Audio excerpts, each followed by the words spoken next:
Alright, okay, well, welcome everybody to session 2 of Tyranny of Dragons. I think we had a pretty great first session, and I'm really excited to start playing the second one. So, if anybody would like to give kind of a recap of our last session, I will certainly be awarding an inspiration for that. There was a dragon. There was, yeah. There is some sort of information flow which we are trying to figure out because it seemed like somebody was expecting us when we arrived at Daggerford to meet with the folks who kind of called us on this mission to kind of try to root out this problem with the raiders, and it's like they were waiting for us. Everybody's safe in the keep or whatever it's called, and we decided to clear out the tunnels so that everybody can escape. Also, there's a cow, which I think is really cool. Yes, Cup's companion, ranger companion. Do love Joe. Cup, can you actually describe a little bit for everybody what Joe looks like? I don't, just as a refresher. In my mind, Joe is like classic dairy cow, white and black, big udders. But she is outfitted in a complete leather armor. Like studded leather armor on her chest and like a little helmet. Her horns are sharpened. She does have horns. A milky and menacing sight indeed. Alright, so, picking up a little bit where we left off, the group of you have been exploring the sewers beneath Daggerford, clearing it out, hopefully to use as an exit in case things were to go south with the town above, which has been besieged by a blue dragon and a group of bandits seem to be working together on that.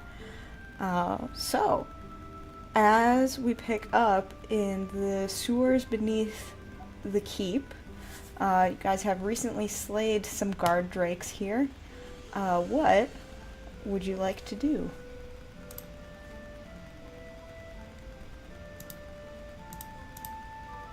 Loot?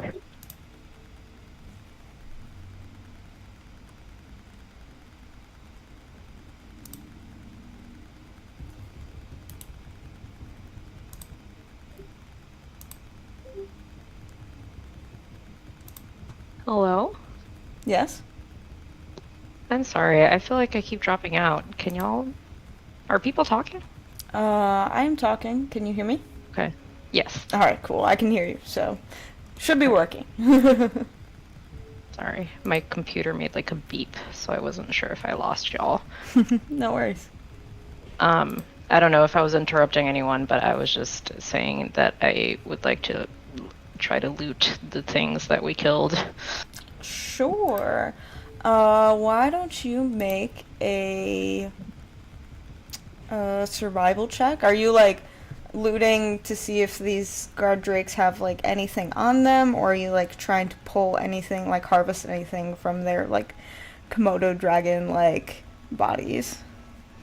Well, let me think about this. The loot was very much a Juliana decision. Let me think about my character. So, I think Eunice being a character and being a person of like very upstanding morals is like, despite the fact that these were enemies, has a lot of respect for, the dead. So, I think before I do anything else, I just wanted to check to see if there's like any kind of sign on them of like insignias that might indicate. Sorry, these are drakes. These are creatures. These are not, like, intelligent beings, are they? That is true. They are Okay. creatures. They're like lizard-like creatures. But I will say, as you kind of look over their bodies, you do see like that they have been branded. Okay. And I will put an image of that in the chat. Give me 1 second here. And for anybody who happens to be watching the stream, the image I'm talking about will be available on our art show, which just is like a slideshow that shows up.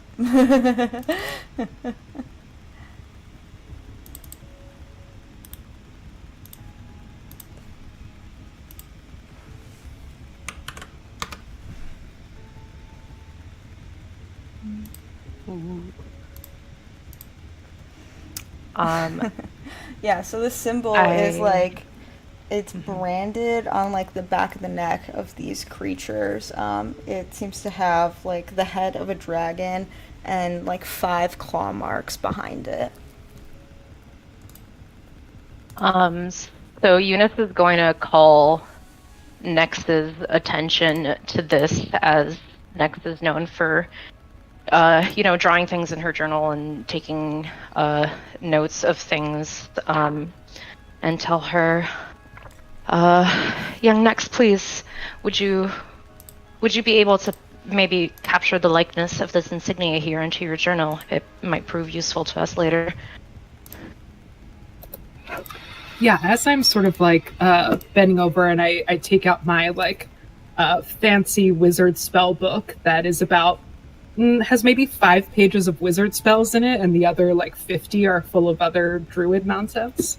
Can I make like a history check or some kind of check to see if I know anything about this symbol as I'm drawing it? Yeah, absolutely. I'd say you'd make a history check, and actually, Eunice, if you'd also like to make a religion check, since you kind of were the one to see this, we can do both rolls. All right. Using my Valentine's themed dice, so hopefully that gives me luck. Yeah, nice. Okay, that's an 18. Okay. Sorry, I'm still pulling out my dice. All good. Just like reach your hand into a bag full of dice and like, oh, that's a nat 1. That's a great, awesome way to start first roll. So Eunice, on a nat did you 1, forget your reading glasses? oh hells! And she's like patting around her pockets, trying to find her little like spectacles, the ones that have like no I don't know what they're called, the things that go over your ears, they just like sit on her nose. But yeah, that's a nat 1 with a +0, so. All right. Yeah, with the nat 1, Eunice, you're just kind of like squinting really hard, and it's difficult to make out. But with an 18 next on a history check, that's a pretty high roll. So you would recognize this symbol just from, readings and stories that you've heard along the Sword Coast of a group called the Cult of the Dragon. And what you would know of them is that they are a fanatical religious cult, and they worship dragons, draconic beings, but specifically Tiamat. Cool. I will relay that to the rest of the group as I'm noting it down in my journal.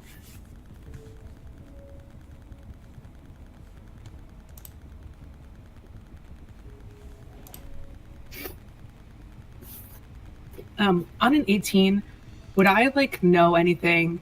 Because I feel like it's like we just got attacked by a dragon, and now we're seeing dragon cult worshippers attacking us in the basement.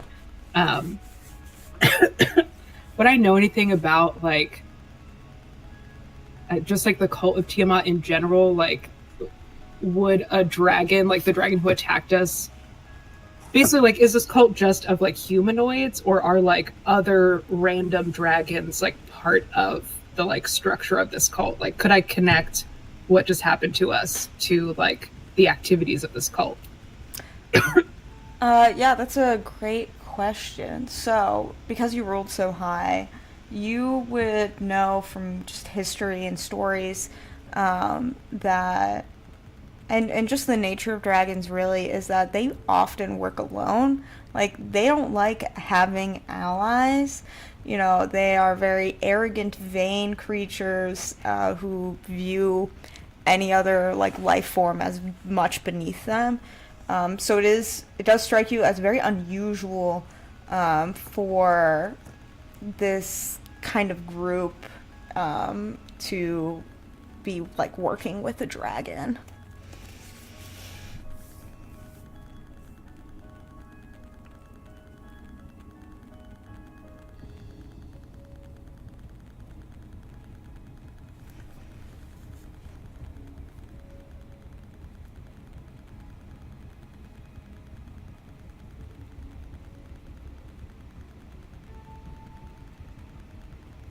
Do we see anything else in this room? You know, why don't you go ahead and make a perception check? Okay. Let's see. Nope. A 7? 7? Yeah, around this room is mostly like the floor is damp from just kind of sewage, and you know, this tunnel has not been used in a very long time. And you know, there's a grate that's, you know, partially opened that leads to like further outside. And that's about all you can see like immediately in front of you. Not getting the sense that like these guys lived here. Like there's like no like I don't know.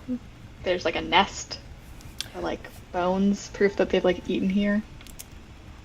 I don't know No, if you it's wouldn't proven if I know really that. pick up on any kind of signs of permanent residence of these creatures. Okay.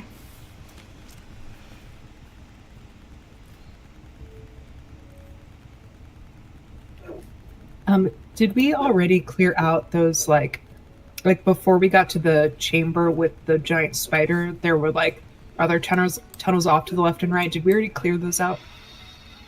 We did not, because a couple of us that had gone in that direction had to double back because we noticed there was more fighting going on. I pull out one of those ropes with the loops on either side that kindergartners use for field trips. Oh yeah. I'm like, maybe we should all go explore the rest of the tunnels together. I think that would be a wise choice.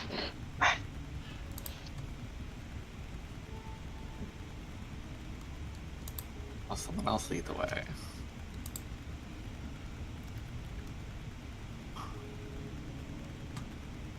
Still find it odd that's Sparky up there, and now we're facing these creatures down here. A lot of things not adding up. Doesn't seem like they're here like naturally. Like this is their home.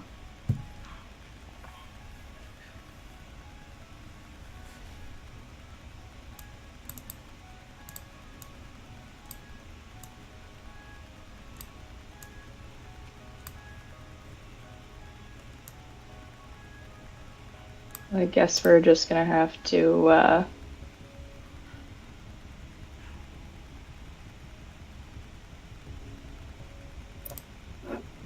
be more careful going forth in the caves now too, because we don't know what else could be down here with us. So I guess that means we should probably choose left or right and not split up again. Cup is very bashful right now and is not saying anything. Also, does anyone like Holding that hurt? little rope. Like, does anyone need healing after that? Still doing pretty good. I'm okay. Yeah, I believe a Okay. few of you also have temporary hit points.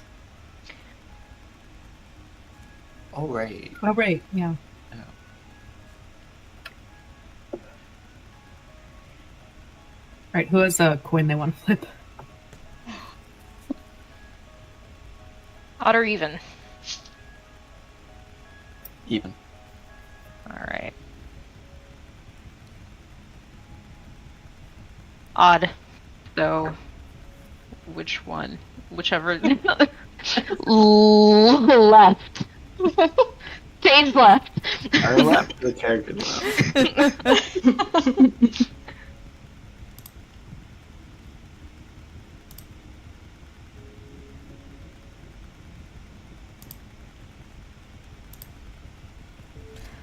Yeah, as you kind of enter this side of the chamber,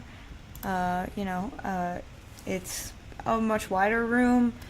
There is some dampness along the walls, kind of condensation, and like some moss growing across the stone. It appears to be empty.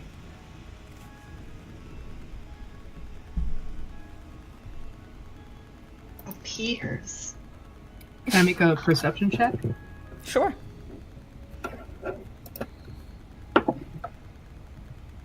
Okay, never mind. That's a... What is that? Okay, that's a 6. To the best of your knowledge of what's immediately available to you, it just appears to be an empty room.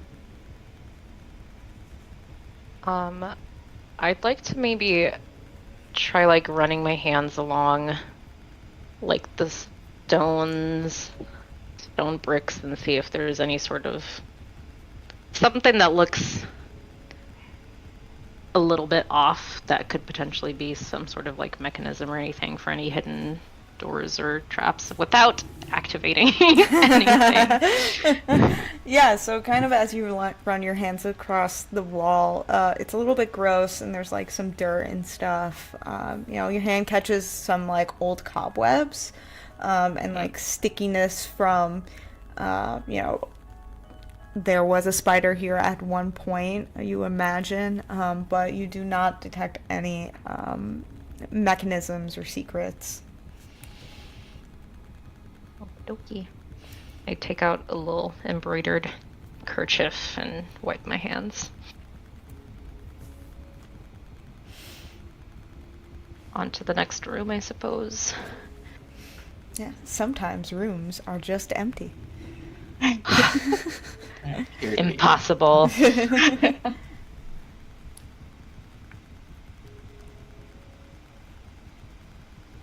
Okay, in this next section of these tunnels, a very similar type of room. You imagine that it's mostly just for like sewage runoff, but there is a grate here.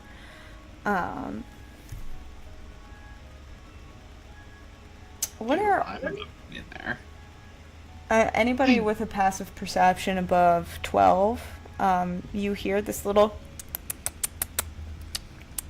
Ooh. coming from the sound under the grate. Oh, Kyrell definitely heard that. Yeah. Did everyone just hear that? Yes, there certainly seems Yep. to be something down there. Is it locked? Yeah, you go over to try to pull on the grate, and it doesn't seem to be like locked, but it's not a type of grate that will open. It's just like bars pressed into the stone around it. And kind of as you go and you pull on the grate and disturb it a little bit, you hear the get a little bit louder, and then a small rat just crawls out of the sewer. Ew. Aww.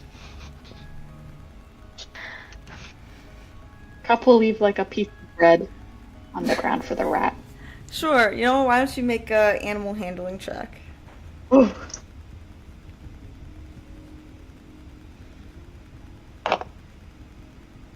That is going to be 22. Awesome. Yeah, so, initially this rat is a little bit perturbed by all these larger creatures that have come into its abode. And, you hear like some more squeaking from like little squeaking and the pitter patter of feet from the grate underneath, and as you put the piece of bread down, the rat seems to like relax a little bit and kind of comes up to your hand and takes it out, takes a little piece of bread and then disappears underneath the grate, and then you hear the pitter patter of little feet as it like the sound diminishes and they seem to leave. Eating his rat family.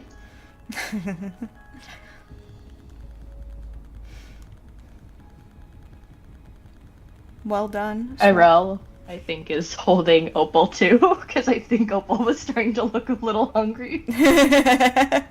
Yeah, and this rat had not really noticed your pet flying snake, and perhaps on a lower animal handling check may have been freaked out by all of your presence there.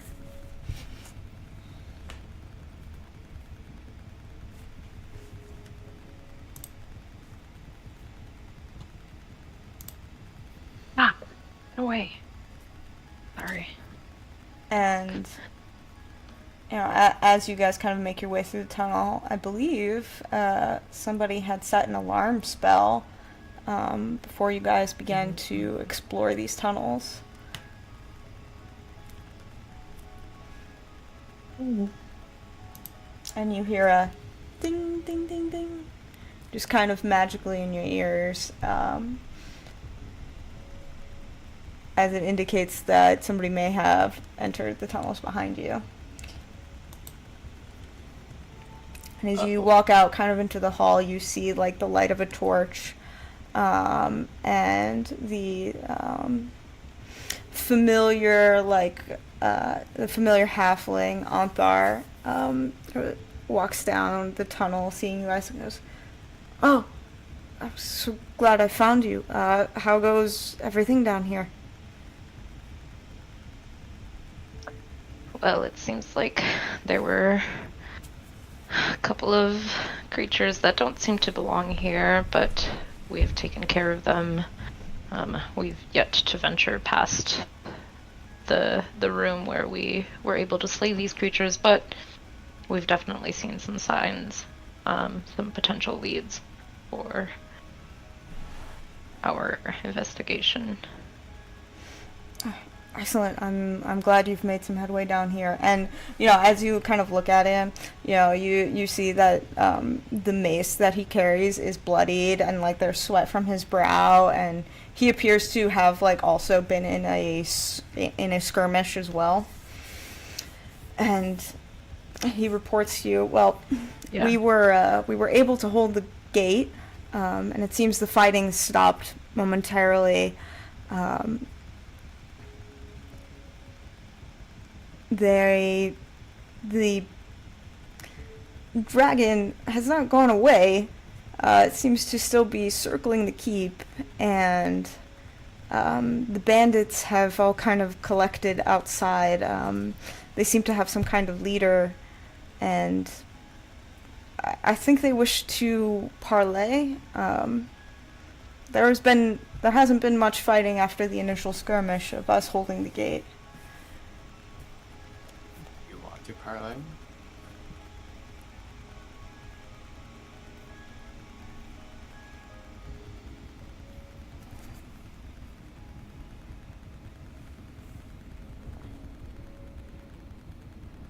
You get that, Sam? Does he want to parlay? Sorry, can you speak up just a little bit, Jess? Sorry, suck.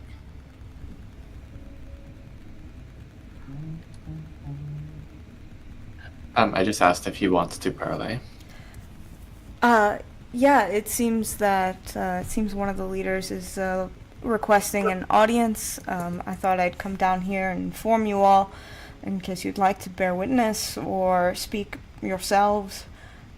They seem to have really ransacked the rest of the village. They've got all these crates and they've filled them with gold, silver, any kind of trinket worth a dime, really. And they seem to want to speak. I'm just not quite sure. I didn't want to continue without you. Oh my god, I will speak to the leader.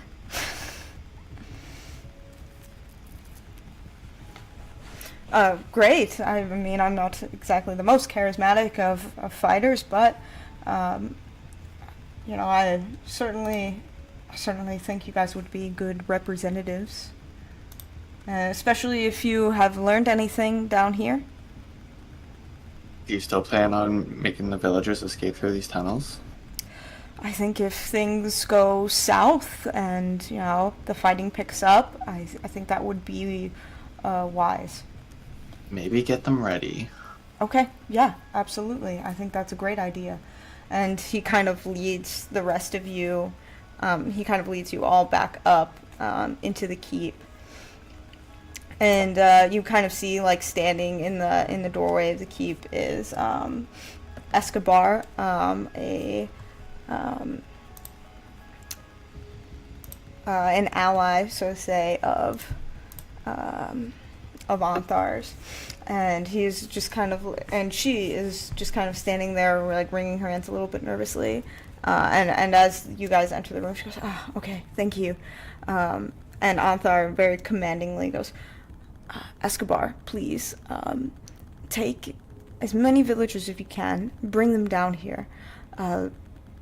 Me and this party are going to go and try to speak to the leader, see what they want from us, and just as a precaution, I'd like you to gather everybody and start kind of moving them through the tunnels here. Take some guards with you in case there is any trouble down there. And she kind of quickly, like, nods her head and, like, okay, yes, Marshal. And as hurries off.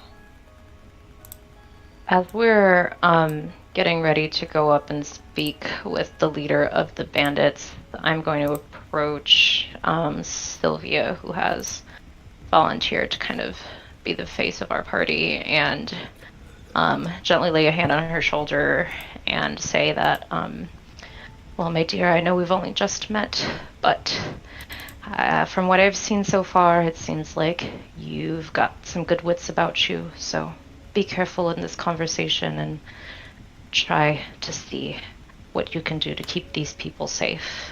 And as I do this, I cast guidance. So you now have a d4 that you can add to an ability check of your choice for up to a minute. Do I gotta know the roll first? Like, do I gotta say... What does it say? Before or after making the ability check? Thank you. Your faith is very wisely placed. I love that. That's incredible, honestly. Such good intuition for where to place your faith.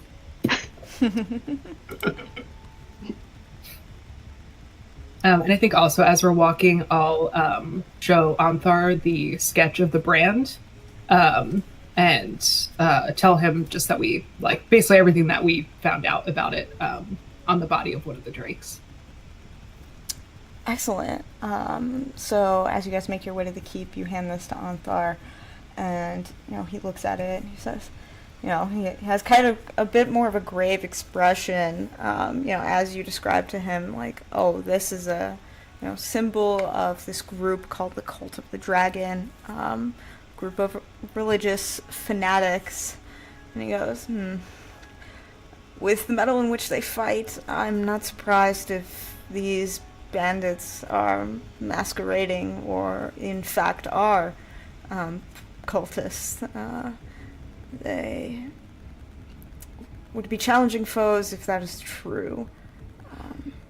So I suppose we should hear what their demands are, or what they have to say, and hopefully we can avoid a larger fight.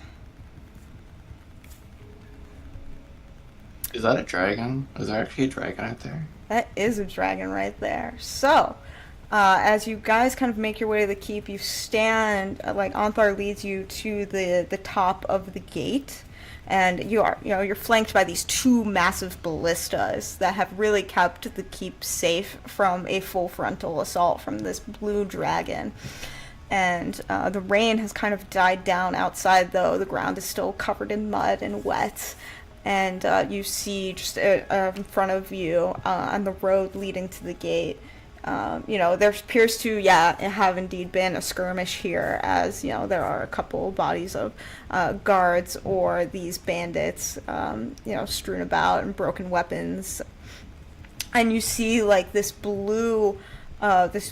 huge blue dragon, just, like, standing, like, very proudly and, like, menacingly on the ground here, and its wings are a bit curled back. And next to this blue dragon, you see this woman who seems to carry herself very much like a leader would. And she's quite an imposing figure. She's standing at the front of this large group of bandits and is donning, like, very heavy armor. She has this really cool, ornate greatsword that is just kind of, like, strapped to her back. And, as you get a bit of a closer look at her, it appears that she was once a half-elf, but now she has these, like, black scales that cover portions of her skin. It's almost as if she's been afflicted by some kind of infection. Not quite human, not quite dragonborn, something else entirely, really. And I will send you guys a picture of her in the chat.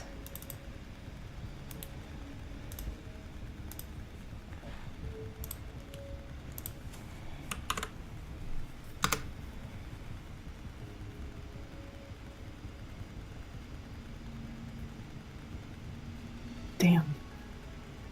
No, right? Oh my god.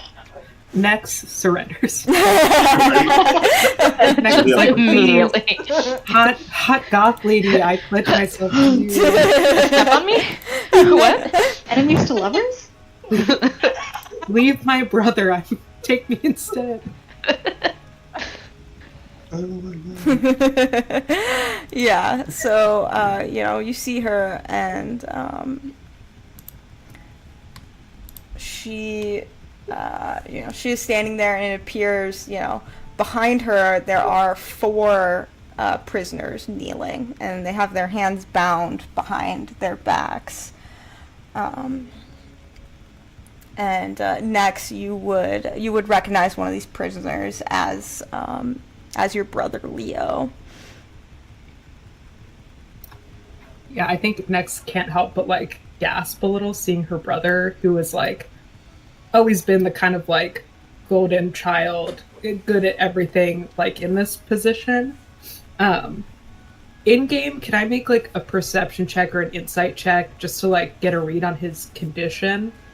And also, out of game, like, I knew that he was a harper. Did I also know that he was, like, a spy, or did I just think that he was more of, like, a guard type?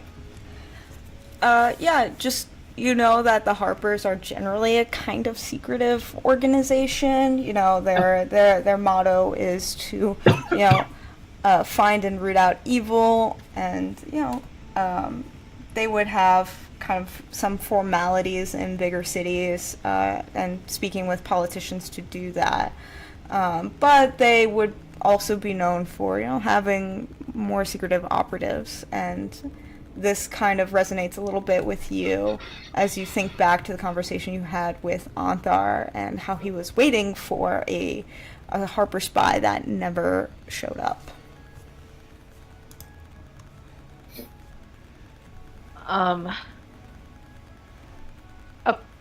Seeing this, I think Eunice, having the relationship with Nexus family that she does also is, like, very, like, immediately concerned for the brothers, so she's just gonna, like, get real quiet and, like, squint her eyes at Goth Lady, and she brings her hand up to her prayer beads and clasps them really tightly.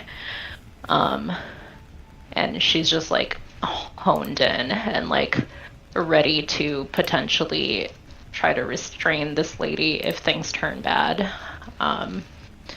I don't know if readying an action is a thing to do out of combat or not, but Eunice is ready to cast Hold Person on Goth Lady at the first sign of anybody trying to hurt her.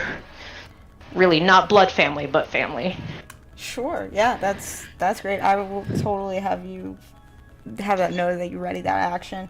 And next, I want to go back and why don't you make an insight check with advantage to kind of glean Leo's situation. That is a 19. And I also specifically would like to look at, like, if they're, like, bound, are they just, like, in ropes, or are they in, like, shackles? You would see shackles, like iron shackles, bound, like their hands and feet, really. And, you know, as you kind of, like, take a closer look at Leo, you see that, you know, he has some bruises and, like, cuts on his face and definitely has been roughed up a bit. But, you know, you would know that, like, this is your brother. You know, even though he's on his knees, he has, like, this defiant, like, nature about him where he's just kind of like, you know, yeah, I'm kind of in a shitty situation, but I'm here and fuck you. Cool. My last question is, is it possible for me to try to stealthily start casting Unseen Servant?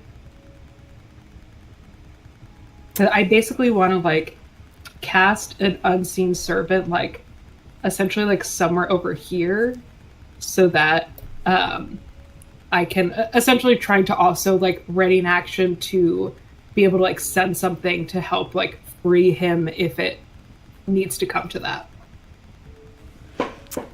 Interesting. Okay.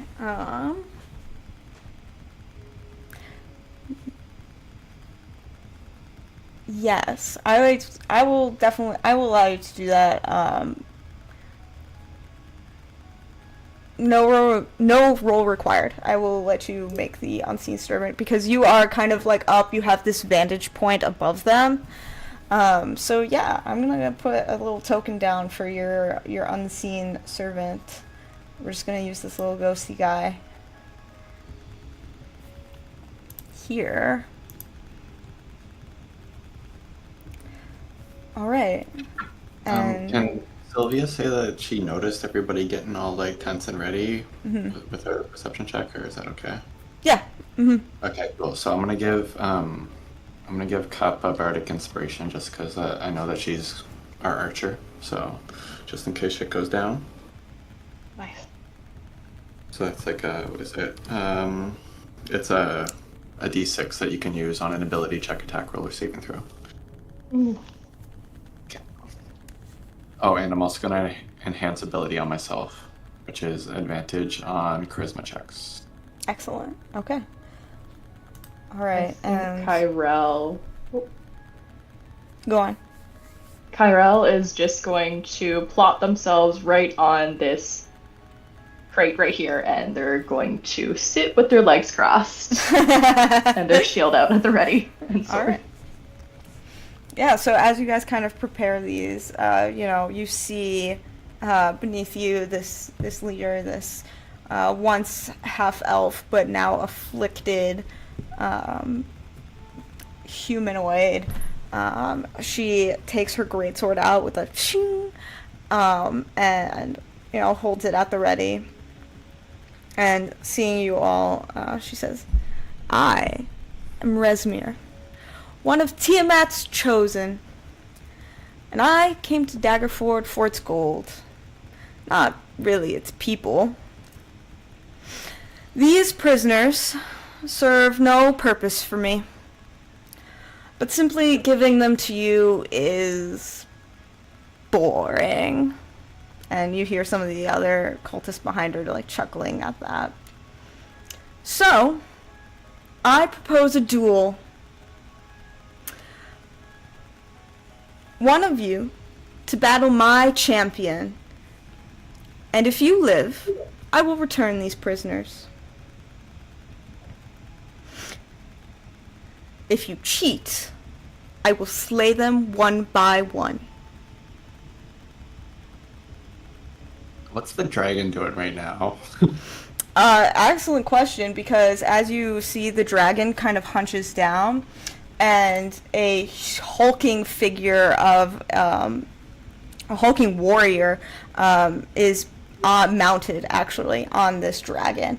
And as he kind of puts his head down, Resmir like gestures over to this champion, similarly afflicted. You see this like hulking warrior, this huge, what once was a man but now seems to be afflicted and has these like blue scales crawling all over his skin, and he is wearing a like very ornate mask. It's a blue mask with like the face of a dragon. I will also put that picture in the chat.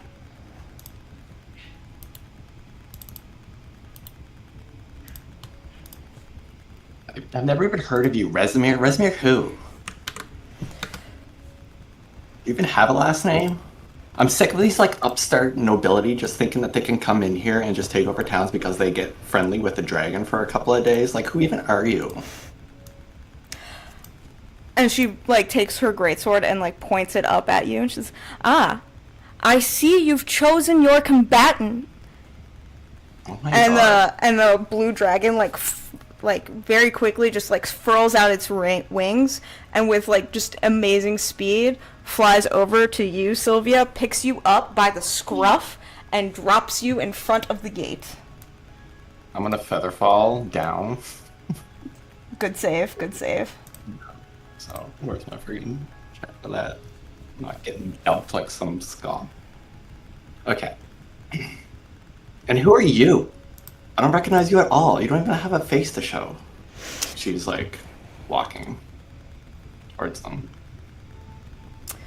And he just like very gently lifts up the mask, and you see like where the mask kind of ends, like he still has blue scales on his face, and he goes, "My name is Langdorosa.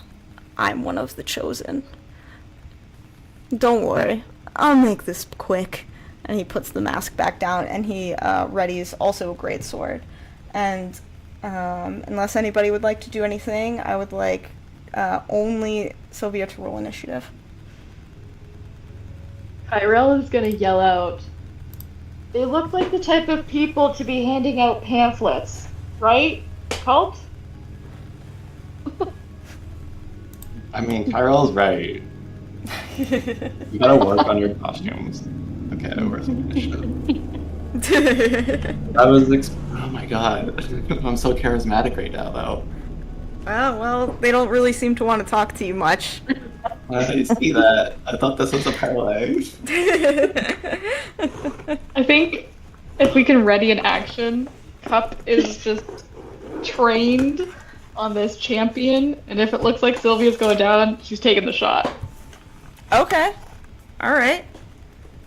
Tyrell is going to ready cure wounds. Okay. I got 12. 12. Alright. Wait, can I use guidance on that? No, I can't, right? No, not for initiative, but any kind of ability. Well, I just want to look it up, too. yeah, I don't know if you can use guidance for initiative. Or not.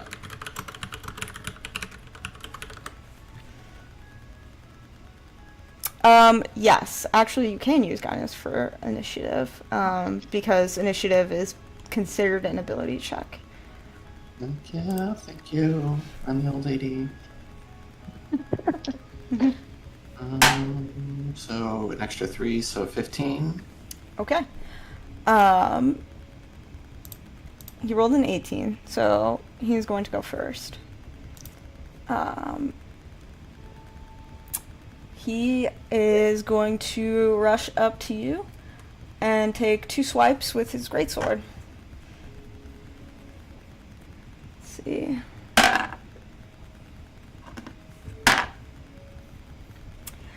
First one is a 10, so I believe that's a miss. Yeah. Second one is a 19, and that with this character feature having an improved critical. So he has a critical hit on a roll of a 19 or 20. So this will be a crit. Alright. Sorry, let me grab some dice.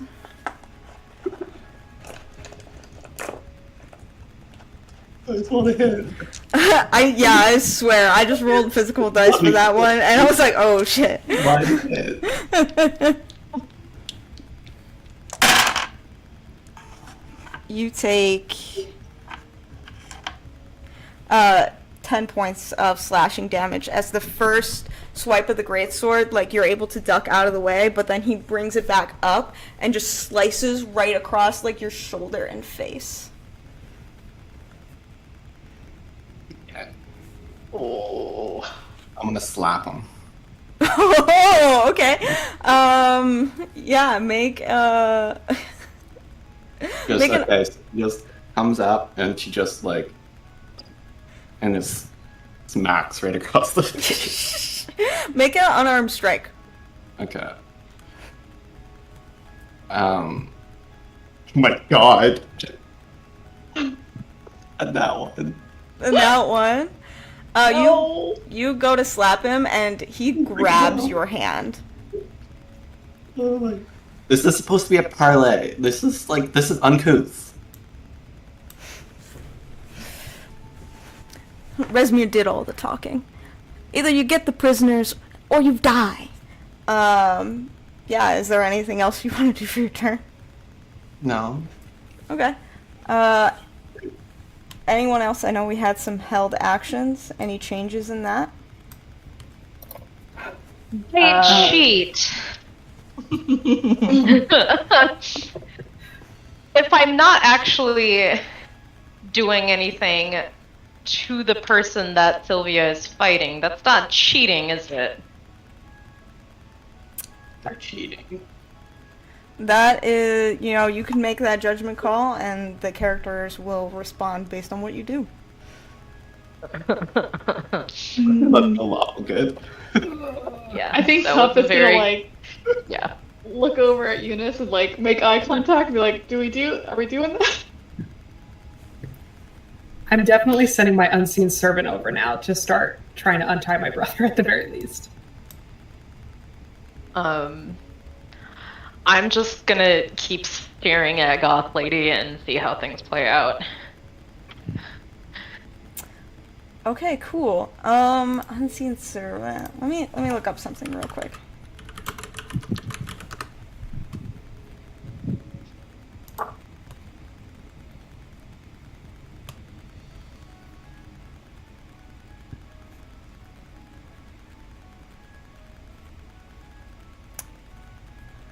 Okay, so because Leo is shackled, there's not really anything for the servant to untie, but like you do see it like kind of like tug at the shackles a little bit, and Leo just kind of like shifts around a little bit, and you see like his head move, and like he points to, well, like he kind of like moves his head, like cocks his head to the right. And you see like a belt of keys that is held by Resmir. All right, I will sort of give him like an imperceptible nod and send my unseen servant to try and steal the keys, I guess. Steal the keys, steal the keys. Make a stealth check for your unseen servant. Oh, fuck me. Okay. All right. Okay, hold on, let's go. Fuck. Oh my god, that's a 6. We're so fucked. No. Oh. So while this blue warrior is facing off against Sylvia, she goes to slap him. He grabs her hand, and at this, you see Resmir, her eyes flicker down to her key belt. She takes her greatsword, turns around, and fully decapitates one of the prisoners. Oh my god. I don't have enough time to cast my spell at this. Do I? Once I see her start to pull her sword out? Let's roll like a contested initiative check to see who gets to do this first. I'll roll for her to see how fast she turns around and does this, and you roll just how fast, like, actually make like a sleight of hand check as you try to like do the somatic components to cast the spell. Okay. God. Don't fail me now. I'm gonna use a different die.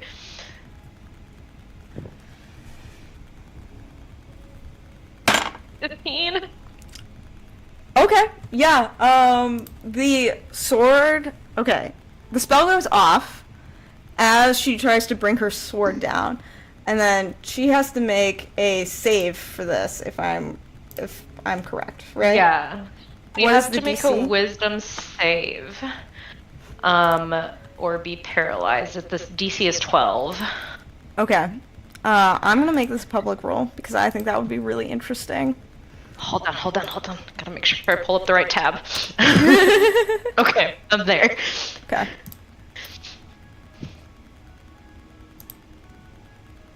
This is really going to determine how much trauma God. Nex has for the Yeah. rest of her life. Yeah. Where's your country? Wow. Oh my fucking Wow. god! A natural 20. Holy crap. Oh my god. That's a wrap for me, everyone. Peace out. Yeah, so... Fuck. Yeah, you try to send off the spell, and it works. Like, you're able to do it right as her blade is coming down, and you just see this, like, arcana, like, shiver. You feel it in your mind, this rebuke of what you have done, trying to prevent this tragedy from happening. And, yeah, she just brings her greatsword down and just decapitates one of these prisoners. The person tied next to this person fully just starts sobbing, and she turns around and like points the blade like at this person's throat, and then looks back over her shoulder at the warrior. His name is Langdarosa. She says, "Langdarosa, just finish this quickly, and it will now be his turn." Fuck.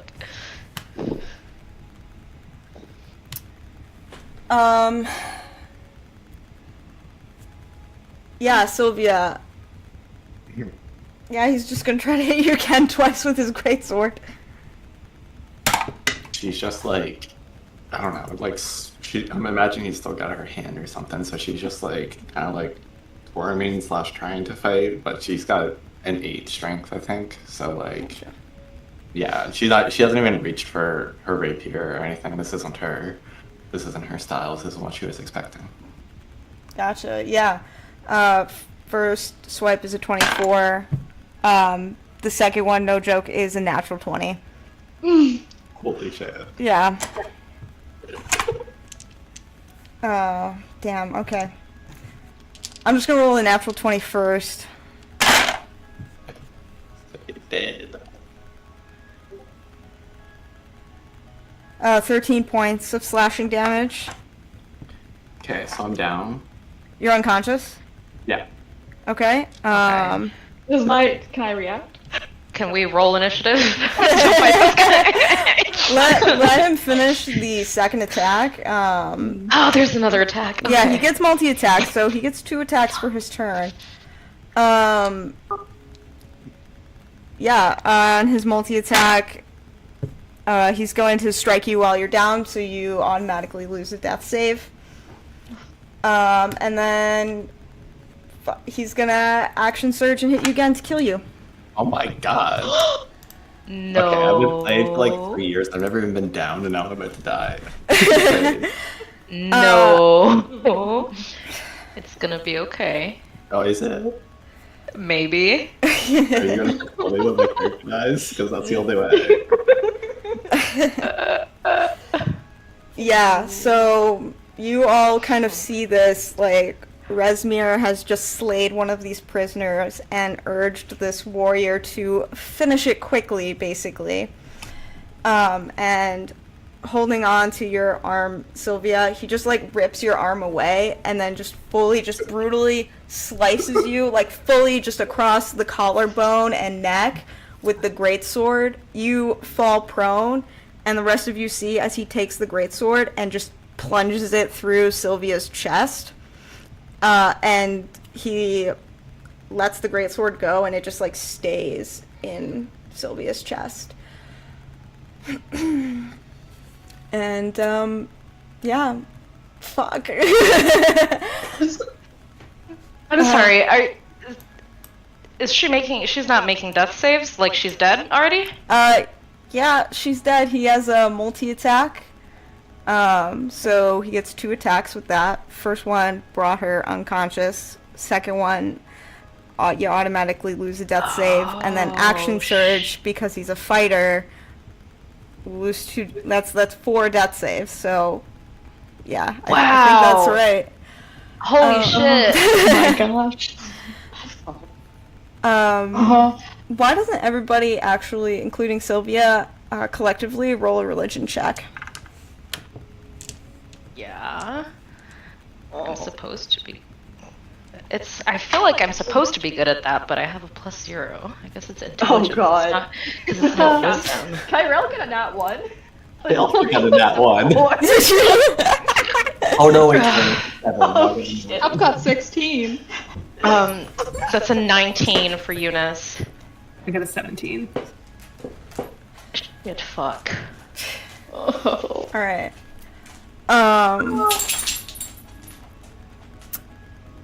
Eunice, you, with the 19, that's a great roll. You kind of see this greatsword, like, in astonishment on how quickly your friend has fallen. This greatsword plunged into her chest, like, from the wound, you see this, like, black, like, smoke kind of, like, coming out and, like, slowly, like, swirling around the greatsword itself. Sylvia. On a nat 1, and in your dying throes, what do you, Sylvia, like, feel or think? Just 1 second. Okay. So Sylvia is in shock. Frig. Okay.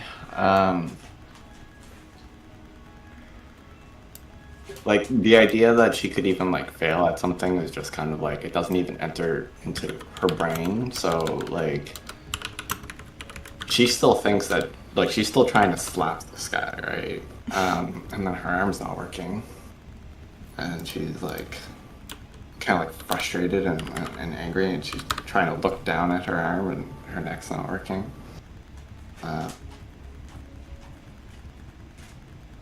And then her breathing's not really working. And then she kind of just looks up, I guess, like glances up with her eyes, kind of in shock, into this big, hulking, blue guy. And just relaxes. Alright. And with that,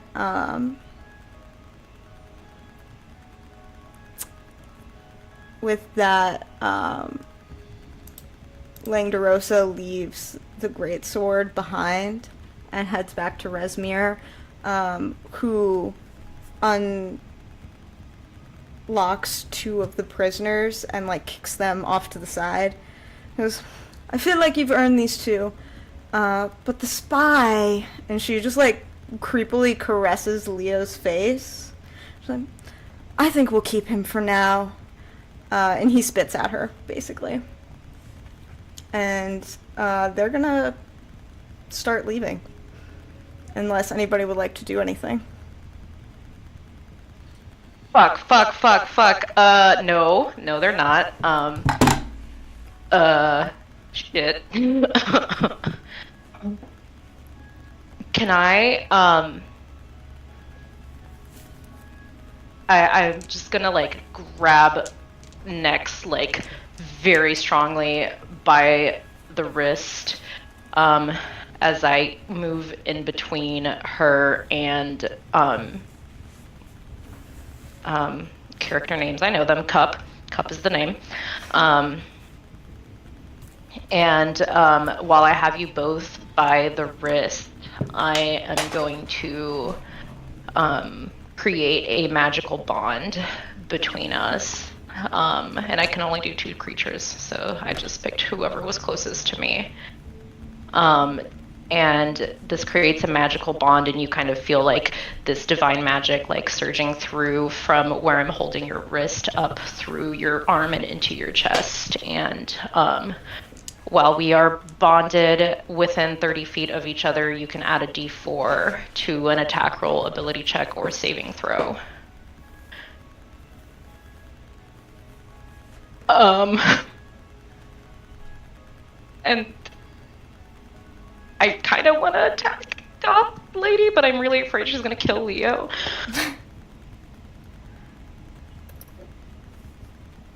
I guess I'm just going to look at Nex in kind of like an inquisitive way and like look at the lady and be like, is it worth the risk, or shall we wait and take our chances finding him later?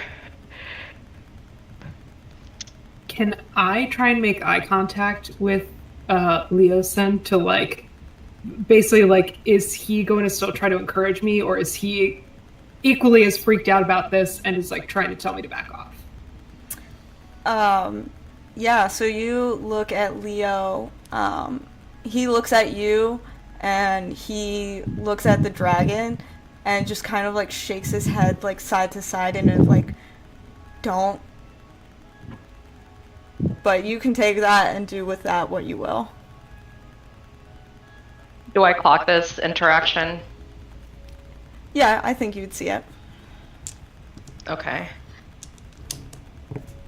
I think I look at like both him and Eunice with a sort of like pleading apology in my eyes, but I think Nex is so freaked the fuck out at everything that just happened that she's like frozen, and I don't think I'm gonna make a move.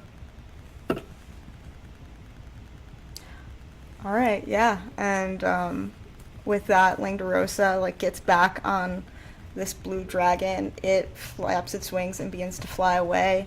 The bandits, led by Resmir, turn and leave Daggerford, and you see like they've got like carts of gold and everything they've looted from here. And you know, next you just like watch Leosin as he kind of disappears beyond your sight, being dragged away off with them. And the rest of you also see Sylvia down on the ground. And this, Eunice, you clocked it before, this like black smoke that has coiled itself around the greatsword has gotten thicker, and now all of you see it like this thick black smoke swirling around the greatsword. How tall is this wall that we're on? About 15 feet, but you know, there's ladders, you can get down there.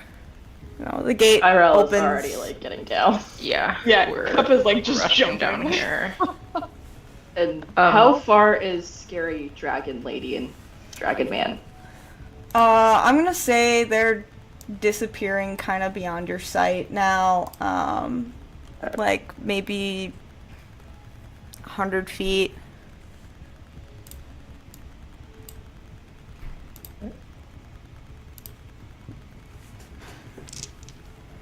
Kyrell, I guess he doesn't know if Sylvia's completely died yet, so he's gonna try heal wounds.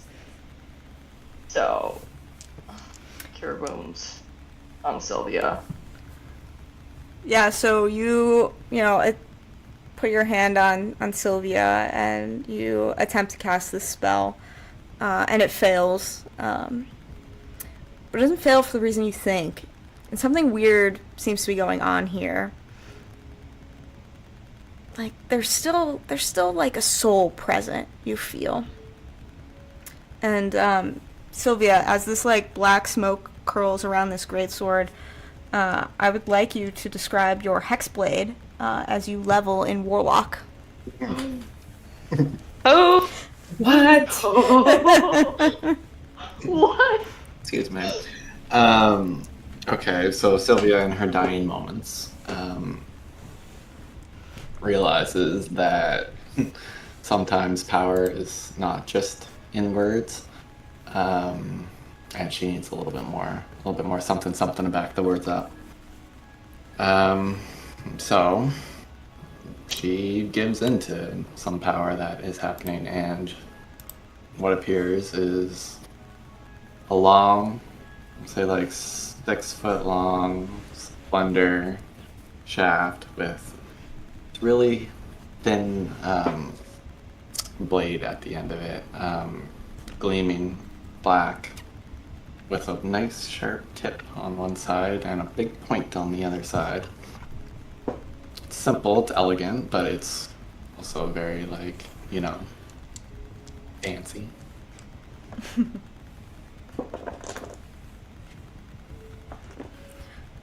And kind of as this blade like undergoes this transformation, it is pushed from Sylvia's chest and falls to the side as like this black shadow comes across the wound and closes it, and Sylvia breathes again.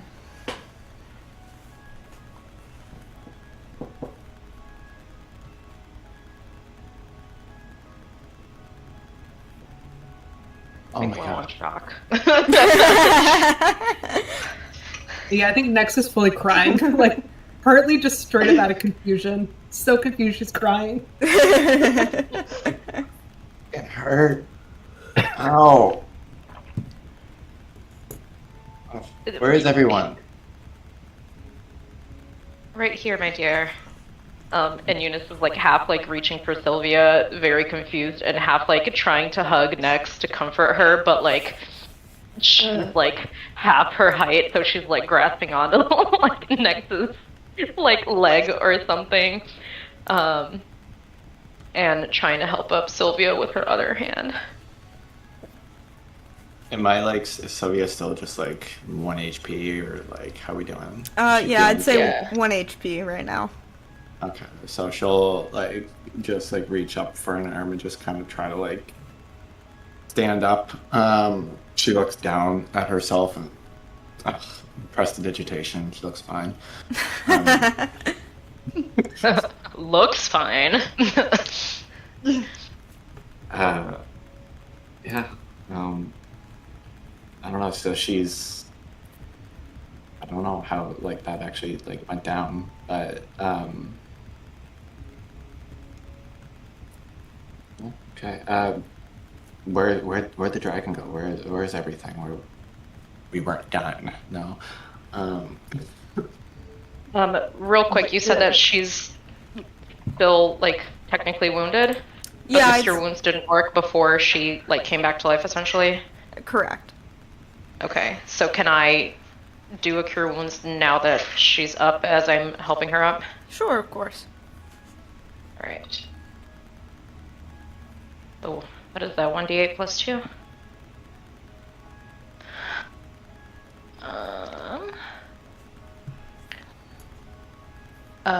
You get 9 hit points back. So she stands a little bit straighter. Thank you. Glad someone knows how to take care of each other. Did anyone get any of the prisoners back? Where did everyone go? All of the bad guys.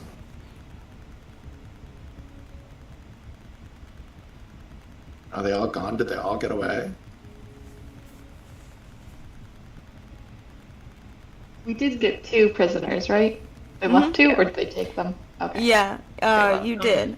So you see, just kind of like as the gates have opened up, the 2 people who just seem to be villagers that were caught in the fray have run, and one has one is like a dragonborn, and she like reunites with like a someone who appears to be like her human partner, and like a small dragonborn child like is holding onto her leg, and like the family is crying.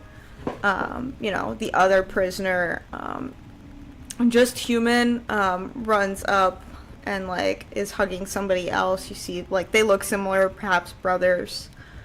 And you see Escobar, the acolyte that was kind of helping people like get through the tunnels, has come back up and walks over to the body of the prisoner that was decapitated, and is silently just kneeling beside them.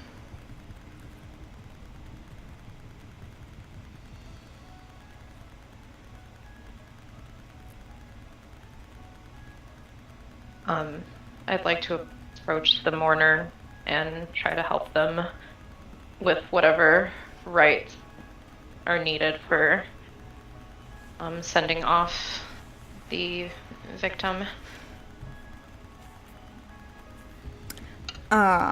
She kind of, you kneel beside her, and she kind of like throws like she takes off this like white robe that she had over her shoulders and kind of throws it over the body.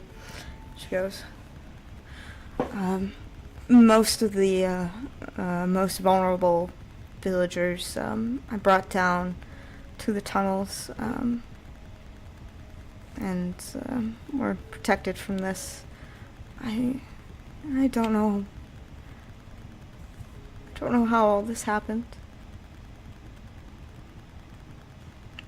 And she kind of like looks over at your group. She goes, is your friend okay?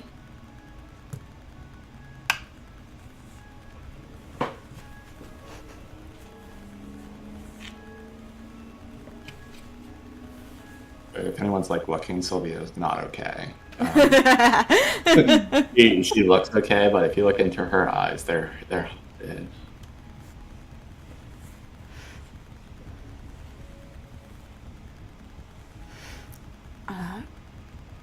I think once we kind of pick up the pieces here, Anthar will probably want to speak with you all again, but I understand if you need some time to process things.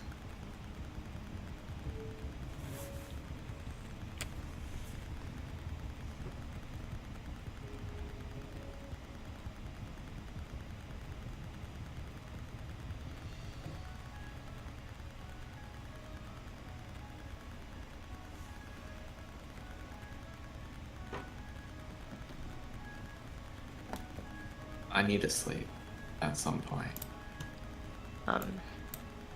Yeah, sorry, I had to step away for a second. My husband just got home. No worries. I think the last thing I caught was, is your friend okay? Yeah, and Anthar will want to speak with you at some point, but I think he'll understand if you guys need some time to process everything. Where is Anthar? You kind of see him standing, he seemed to be manning one of the ballistas on the gate.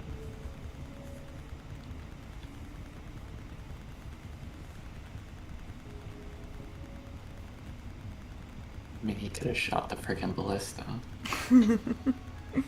I was wondering about that. The whole time we were standing there, I was like, what if we just shoot this dragon while this fight is happening? Or at least a goth lady. Hey, I've got stats for the ballista as a weapon, but Jesus. that wasn't how it played out. But yeah, We were in shock. yes, and to break roleplay a little bit, this encounter for Sylvia was somewhat planned to kind of multi-class into Warlock. All of the roles were real, though. I don't fudge rolls or anything like that, so everything that was rolled actually happened. But this was a somewhat planned encounter for Sylvia to participate in this duel. So, you're welcome. My poor heart. That's you wild.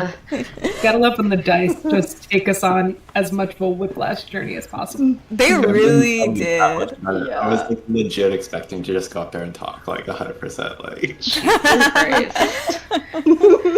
Nah, Hey, me look. just being like, you talk good, here you go, talk a little bit better. Nah. talk my way to the great door of the chest. Yeah. It's only session 2, Sam. What are you doing? I mean, these are evil bad guys. I wanted to show you that they're evil fucking bad guys. It's so good. I mean, it's amazing.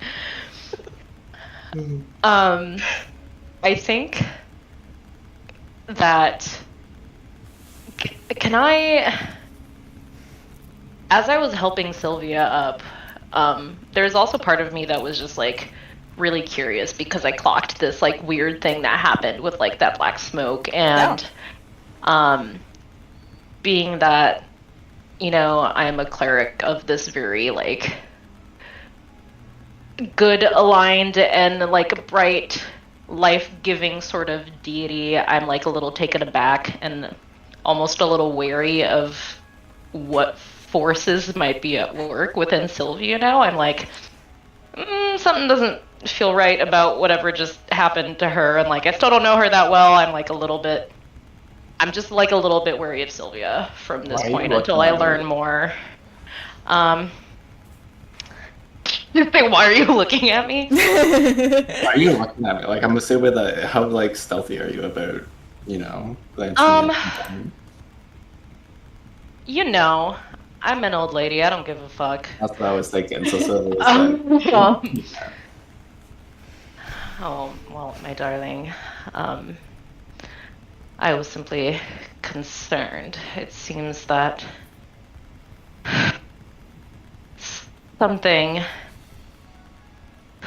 beyond our control has happened here, and I am overjoyed to see that you are in fact still with us, but what I saw gave me some concern. I was just curious as to how you're feeling, physical health aside. I know that you've been badly hurt, but how are you feeling? I feel strong. And she That's like great to hear. lifts up the axe, which she shouldn't be able to lift with her little pencil thick arms. And she just like moves it around. She's like, I feel really strong. I feel healthy. I feel powerful. Any urge to kill people, eat them? Eat them? I mean, obviously, yeah. The big giant thing that put his sword in me, I'm gonna fuck him up. But you don't want to kill them? Oh, I'm not talking about them. I'm talking about us. Why would I want to kill you? You haven't done anything to me yet. Yeah. Okay, just checking. Okay. How are you feeling? Me? Was she talking to me or? Yeah, you. Well, seeing as I thought I just saw one of my companions be murdered before my eyes while watching the child of a dear friend be dragged away by those awful creatures, I have to say I am full of something and I can't determine whether it's simply sorrow or rage.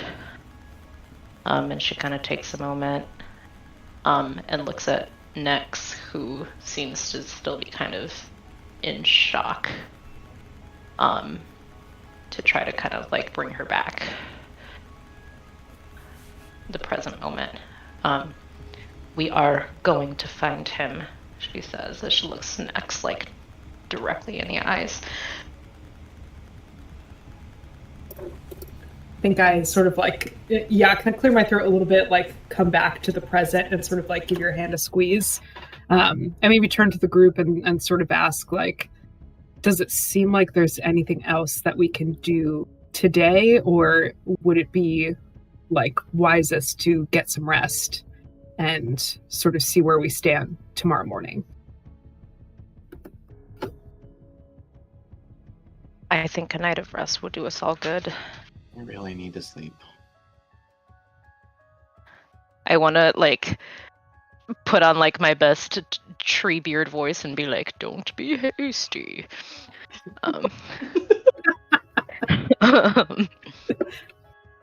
I would like to like send everybody else off to like go rest and find lodging, but like I haven't really taken a whole lot of damage, and I'm very curious to look around this scene where all of this happened to see if I can find any remaining like clues or anything that might tip me off to more information about either what just happened to Sylvia or the cultists that have Leo. Yeah, sure. Why don't you go ahead and make a investigation check? Hop, I think, is also gonna check, especially where the dragon was, see if there's like any scales or like, I don't know, like examine if there's any like prints. Yeah.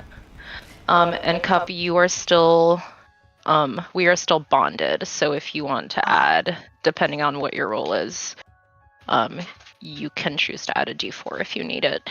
Ooh, nice. Let me do my. A 17 on investigation for Eunice. Would Cup also be doing investigation? All right, yeah.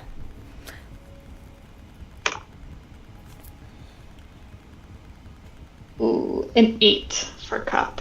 8. Okay. Yeah, we'll start with Cup. You kind of go over to where the dragon was, and you know, just based on like the size of the, like, you can really only see like in the mud like the size of the claw prints of this dragon. You know, it was obviously a blue dragon, and it was an adult blue dragon based on its size, so, you know, fairly older type of dragon. But that's pretty much all you can learn about it from just like what you can see on where it's been. Okay. And Eunice, you know, as you kind of look around, you know, the gates and the village, and you're listening to, you know, people talking, you learn, you know, you hear snippets of conversation of them like, oh, they took everything, even the silverware, it's not even real silver. And like you just like hear like, oh, you know, they grabbed a pocket watch from me and then they let me go, like I don't know what happened. And like you just hear like these snippets of conversation, and what you kind of gather from that is that this group, this cult, seemed to come to this town to steal everything valuable that they could get their hands on.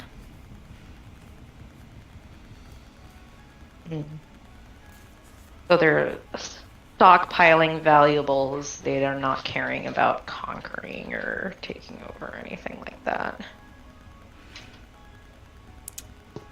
Yeah, that seemed to be your prerogative. Okay. I will muse on that as I rejoin everybody. I guess, I don't know, what are we doing about lodging, considering this town's just been fully wiped clean? There are like some cots and stuff available within the keep. You know, some villagers have already kind of left Daggerford, since a lot of their like possessions are gone and some of these like homes were burned. You know, like some people have gone down to the tunnels and like taken a safe path outside of Daggerford. Some people are staying to like kind of help rebuild the surrounding town. But for you guys, you know, there's just like some straw beds made available. Anthar sees to that. And you guys can go ahead, take a long rest. And also, I think we're going to take a break here for about, I'd say about 10 minutes. If that's good with you guys. And we'll be back in 10 minutes, if that's cool. Sounds good. Okay. Sounds good. All right.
Alright, we are back.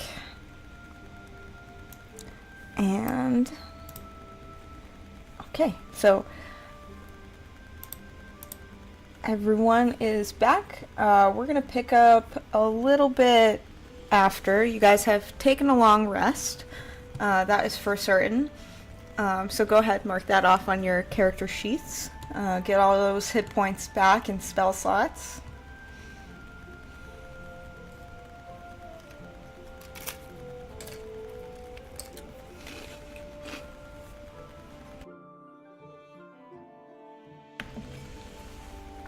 So, you guys wake up rested from slumber at the keep of Daggerford.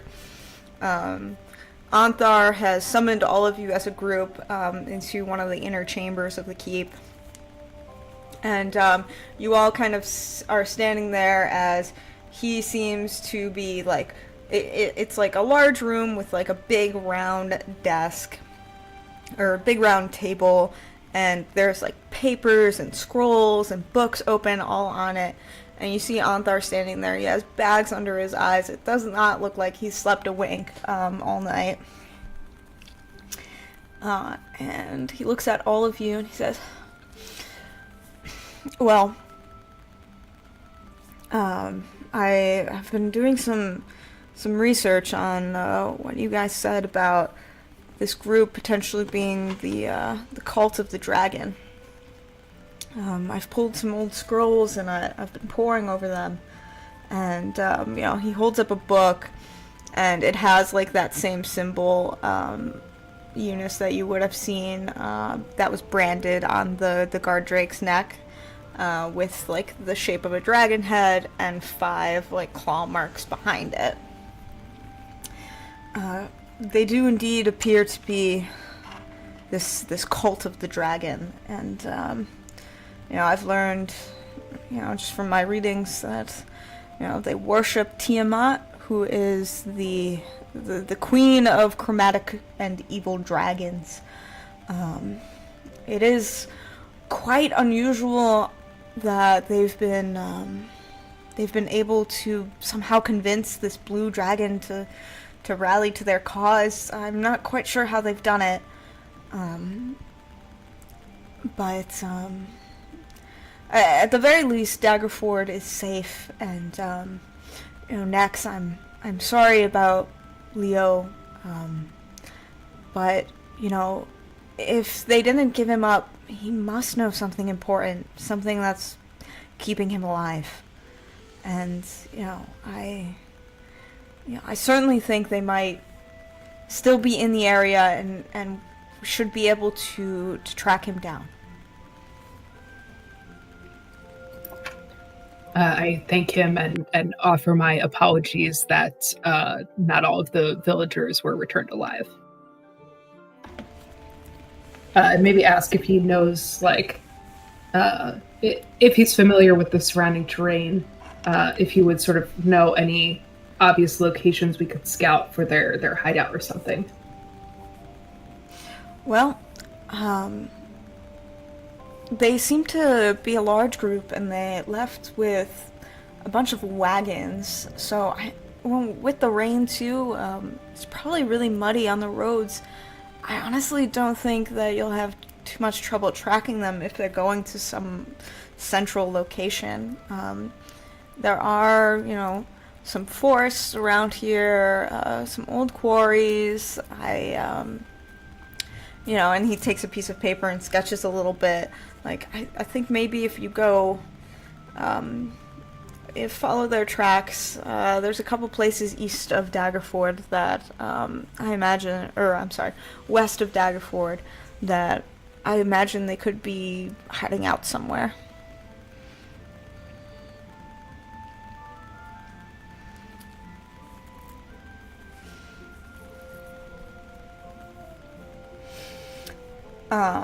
And kind of as that conversation comes to a close, the door opens and Escobar, she comes into the room, carrying a coin purse, and she puts it on the table. She goes, Anthar, I believe your companions had requested some kind of payment for their services here. Some of the villagers got together and, while they don't have much right now, they wanted to show gratitude. Was this everything that you were able to come up with? I immediately close their hand around it and push it back towards them to be like, absolutely fucking not. Sylvia puts her hand on it and says, abso-fucking-lutely. Next puts her hand over Sylvia's hand after Sylvia making a move on Eunice and says, absolutely, maybe, I don't, just no. Clarification, absolutely fucking not, out of character. Eunice doesn't talk like that. But I definitely, yes, was attempting to be like, we're not gonna take your money. And as soon as Sylvia tries to still take it, I'm just gonna glare at her again. He's gonna glare back. Right? I guess we're having a staring contest. I'm gonna roll initiative. I'm just kidding. I would craft some fire into Eunice's eyes. Sorry, what was that? I'm gonna druid craft some fire in his eyes. Dramatic and scary. Yeah. Tyrell is just having Fire in flashbacks mud. to his childhood. That can I roll an intimidation on that? Let's To both see roll if an I can get intimidation. Sylvia Let's to go. back away. Did I roll an intimidation? Seeing this tension immediately present in the room, Escobar, between two of you, having this stare down, she goes, it's 175 gold. Excuse me, 175? We were promised 300 and we were going to go negotiate that price. Well, and she kind of looks at Anthar, who, looks at you guys and, puts his hand up and goes, please, don't worry, the Order of the Gauntlet will certainly compensate you for your services. The 300 gold that was promised. On top of it. Make a persuasion check. Can I have a second to enhance ability? Sure. Sweet. No. Okay, enhance ability there, so... Bam. Eric. Persuasion. Okay, so that's one. Oh, are you kidding me? Okay, so that was a 13, but I'm going to... Just 1 second.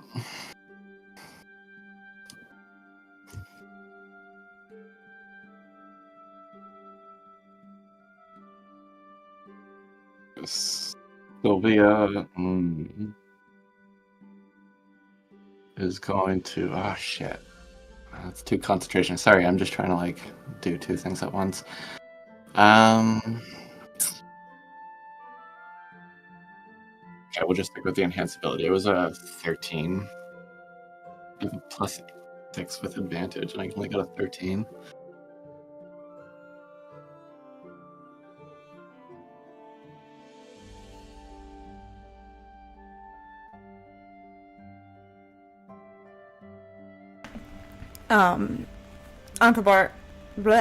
Anthar looks at all of you and assesses the situation. And he goes, I believe the 300 gold will suffice, and the Order of the Gauntlet is good for it. We're going to need that written down. Well, I will certainly send a missive to our treasury, and they will bring it here promptly. I don't trust your couriers. Can you just give the missive to us? Sure. And he kind of writes down something official, and he has a signet ring on his hand. He reaches over and dips it in candle wax, and then seals the missive and hands it to you. Thank you. So, Yes, we're still taking this gold units. No, hold on. Wait, I'm holding them. This is Juliana catching up. Does Escobar still have the money? Escobar has Or left has the room Sophia with the taken it? coin purse. The missive is for 300 gold for the art. Yeah. The difference. No, I want the 170, and then the missive can be for 130. No. So I Eunice would like to whatever let's I guess for flavor pretend like I have a cane. And just like use it to kind of like if you're trying to like follow Escobar or like reach for her again, just kind of like gently like stop you and be like, my dear, I assure you that your struggle and your pain has not been in vain. These people have lost everything. I will personally guarantee that if we do not receive the money that we are entitled to, I will make up the difference. Please leave these people their last remaining gold pieces. She's like staring at you for a second. She's still glaring, but she's just gonna huff and just turn around and walk off. Would you like a cup of tea? You. Okay. Sorry, Juliana. No, please don't. This is great. Yeah, it's I great. love it. I love drama. All the tea. Next readies her staff if someone ever says fuck in front of Eunice again. Eunice just like makes herself a cup of tea and like sits down and is like, all right, you're missing out. This is really good tea. She's like a la Uncle Iroh, you know, like everything is tea is everything, cures all the time. Maybe let's take a little bit of time to cool down from this. It seems like this is a heated topic.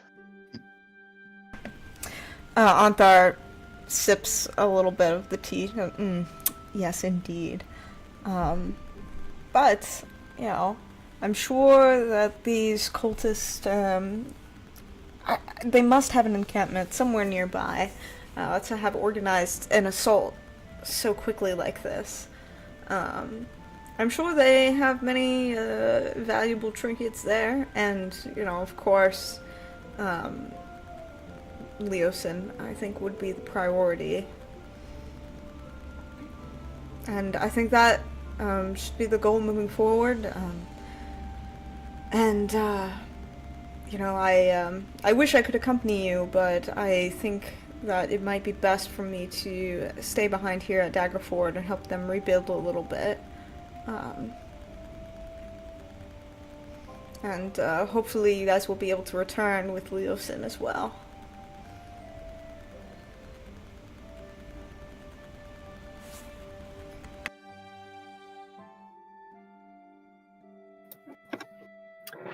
That sounds good to Nex. Do we, or does anyone in the group have an idea of, like, where we should sort of go for first, or should we just sort of head west and see what we can find?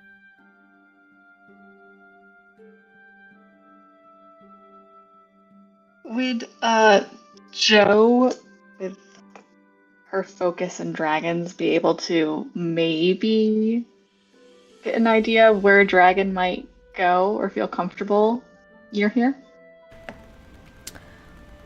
Why don't you make a nature check? Okay.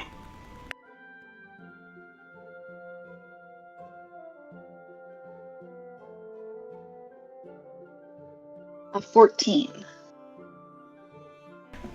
Okay, with the 14, you would know the town of Daggerford is kind of centrally located on the Sword Coast. You know, it's not particularly close to like a mountainous area. There's a lot of rolling fields and like grassy pastures that you've come by. So this kind of area doesn't seem conducive for a dragon's lair, which is also one of the reasons why it seems very unusual that this dragon would have come all the way out to this area, left its lair, and joined up with these cultists.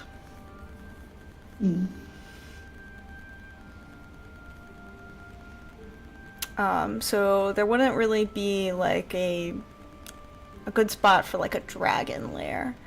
And you did notice the dragon itself flew off at the end of the battle, and it could really fly great distances. So you're not quite sure where it might have gone. Okay.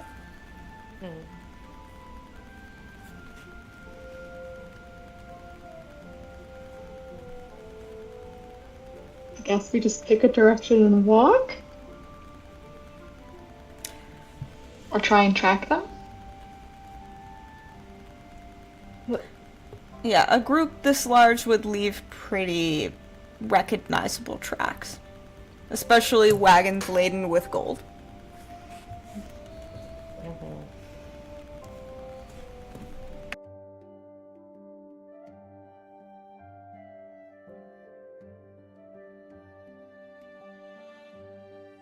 Guess we should just start following their trail when we're ready.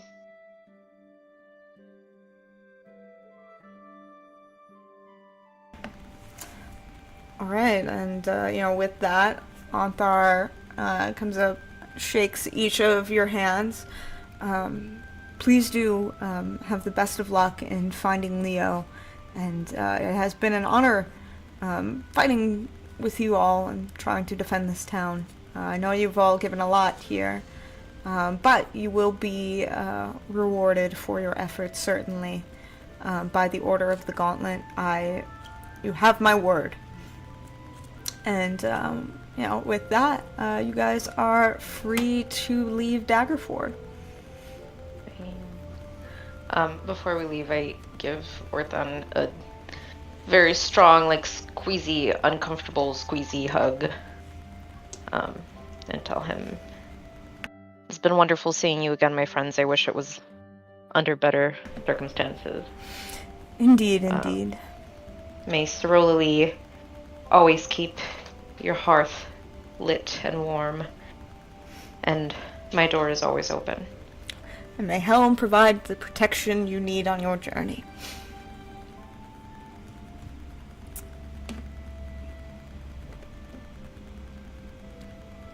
You're a nerd. Sorry. I think we're all nerds. Well, Ted. I'm so sorry. 100%. Look, man, he's a war priest, okay? I'm playing into it. God. Guys, Sam isn't supposed to know that we're calling each other nerds in this secret chat. Yeah, as soon as I responded, I was like, fuck, I'm not supposed to respond out loud to this. Amazing. I think as we're leaving, I'm also going to be a nerd, or do we will. And I don't have much, but I think I'll take 10 gold pieces and ask that, slip it to Anthar and ask that he sees that it makes its way to the family of the prisoner that was beheaded. And then sort of take my leave from him. He's just gonna kind of fold your hands over the coin. He goes, No. The Order of the Gauntlet will take care of it. They will be well taken care of. None of us know how to just accept some goddamn money.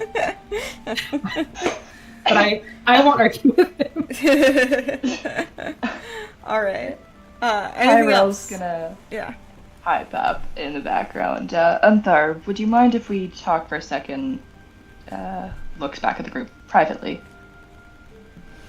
Of course, if that's alright with your companions. I'll raise an eyebrow, but I'll leave. Same. Yeah. I feel like Cup stays for an uncomfortably long time, not considering herself as the others. And we'll be like, oh, okay, and then also leave. Alright, Kyrell, you and Anthar are alone. He just kind of looks you up and down. How can I assist you? I just had a few personal questions that I'd rather not get others involved with at this time. It's not that big of a deal. I'm just looking for some personal effects that were stolen from a friend of mine. There's been a lot of bandits all across the coast, as I'm sure you've heard, and Silvery Moon was one of the ones that things were taken from, and other places up along there. I was just wondering if you've heard of or seen anyone else other than this attack here that have come through that have been suspicious, or any mentions of Silvery Moon, or... Well, to be honest, I have not heard too much. I know that there was a burglary about a year ago at Silvery Moon in the palace. Some trinket the young prince and their some trinket was stolen, I believe, from the palace, and but I haven't heard anything else, anything of note, at least. I mean, Waterdeep, City of Splendors, there's always theft going on there, and I suppose with these bandits having raided several villages, they may have stolen things. I mean, they stole quite a lot from Daggerford. Yeah, but specifically, I suppose I haven't really encountered anybody who seemed the type, other than these cultists. Well, I haven't... Well, I've heard personally a lot about the other attack at the palace. Who hasn't? Laughing nervously at that. There was a lot of mention of that, and there was a lot of precautions taken in place, so a lot of people there are hesitant to talk about it, but there were other things stolen. Oh, I see. Do you have connections up in Silvery Moon? Some. My family is well off, decently well off, and a friend of mine. We're close. Very close, and I would rather get their personal effects back before anyone else gets their dirty hands on them. I see. Well, I suppose the two of you, and he kind of reaches over and gives Opal a little scritchy as she's curled around your upper shoulders and neck. I suppose the two of you would be, you both seem certainly capable, so I think your friend is in good hands. Well, I appreciate you talking with me. If you do hear of anything from Gauntlet... Of course, I will. And, I will be certain to, I think the events that transpired today will certainly reach the ears of the Lord's Alliance, and all the leaders of the realm will certainly be notified of this attack and of these cultists, and what they have. I do think we are missing some pieces, yes, but the leaders of the realm, certainly the King of Silvery Moon and the Lord of Waterdeep will be made aware.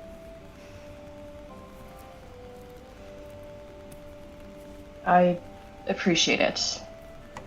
And he takes out a small pouch and in his hand places a few little gemstones and puts them in Uther's hand. Please accept this as a token of my gratitude, and maybe keep my name out of what is told at the gathering of the Alliance. And he kind of like looks awkwardly at the gems and goes, let me roll, see what he does. Okay. And he just pockets them. I suppose there's no harm in that, and this money will do well to help the townsfolk for the greater good. Of course. I appreciate everything you've done, and hopefully you can help rebuild this town, and hopefully that these bandits don't come back again. He looks at you like a bit inquisitively, being like, what is your deal? But you don't even need to roll an insight check to know that he's true and that like he will like use money to help other people. Yeah. And that is pretty much all he's got to say. So with that, I suppose you'd rejoin your party.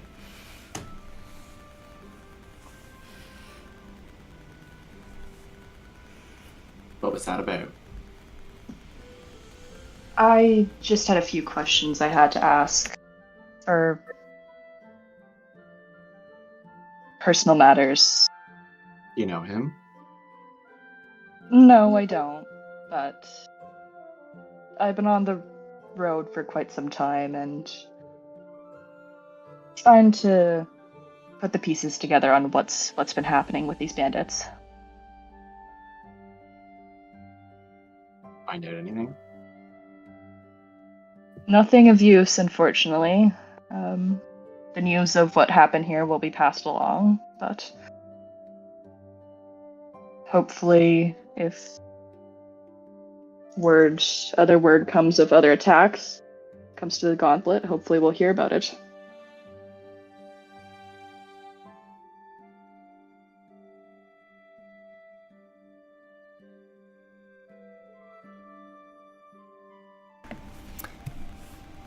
Alright, and I believe with that, you folks are off into the wilds around Daggerford. And it is quite clear the tracks that this large group of bandits / cultists have made. The mud is, thick and pooled with the wheel ruts of heavily loaded wagons heading off west of Daggerford. And you have the rough sketch too of the area that Anthar provided you. It's fairly easy to see where these tracks are going. And as you kind of walk along the road, you see them take a sharp turn into more wilderness type terrain, and around you the terrain begins to get more rugged and narrow and narrower and rocky, and a bit ahead of you, you've been walking for a few hours now, forms this like natural chasm, this gorge, with high, like 20-foot high sides and a very narrow passage in between. But it seems like it was just wide enough for like wagons to be pulled through, and there are wheel ruts heading in this direction.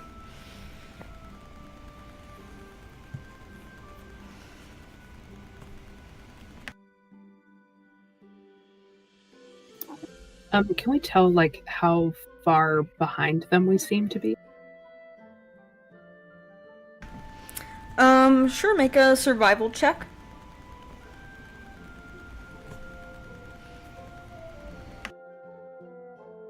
Okay, that's not gonna be good. That's an 8. You're not quite sure how long they've passed through here.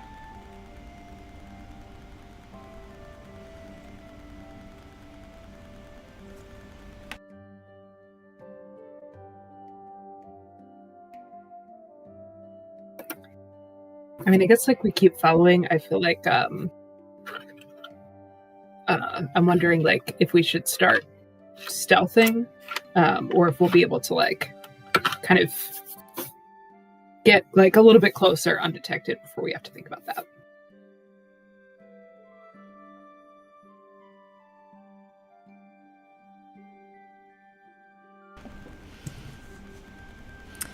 That is entirely up to you guys how you wish to proceed through this kind of gorge, following the tracks. But I will need a marching order, as you can walk 2 by 2. Kyrell can take the front. Sylvia wants to middle. Yeah, I'll be closely behind. I guess I'll be in the middle next to Sylvia. Besties. Yeah. I can go up in the front.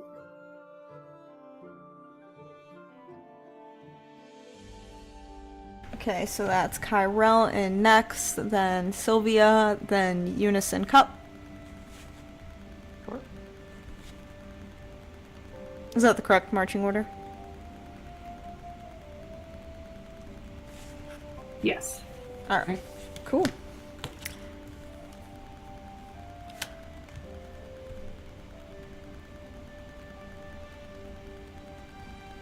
I guess we were trying to decide if we were trying to sneak or not.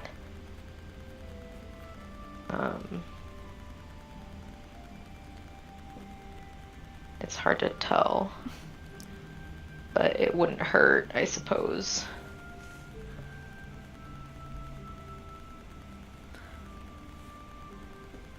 Alright, so with that, why don't you guys go ahead and just make a group stealth check. So everybody roll a stealth check, and I will count the results. Nat 20 to 23. Oh god, disadvantaged on stealth. Boop boop.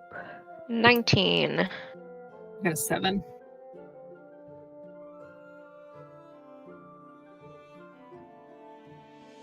That is not bad. That's a 21 with disadvantage.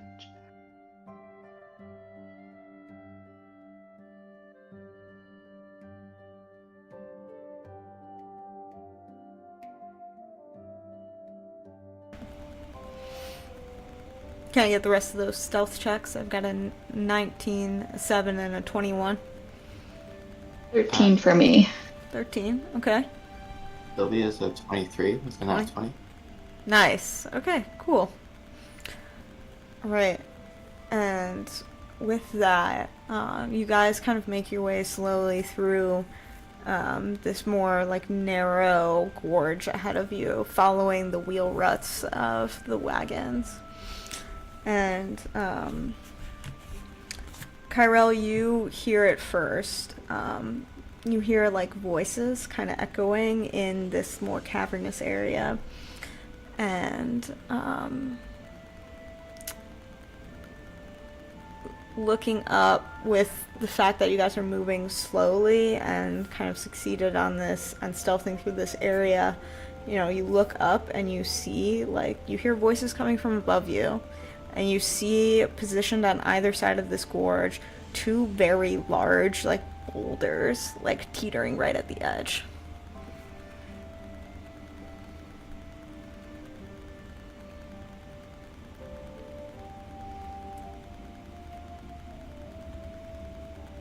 Nothing's precarious.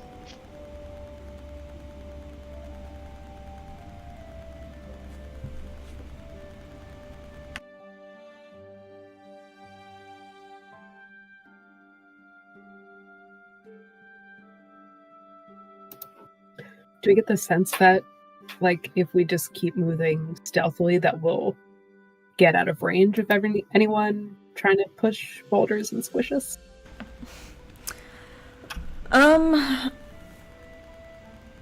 Make why don't you make an insight check?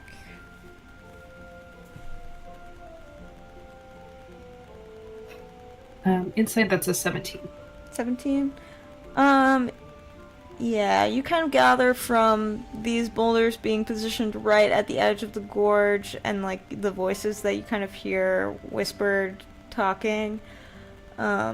This is a trap. And there are some folks above you who haven't noticed you yet, seemingly so. And they seem to be guarding this path.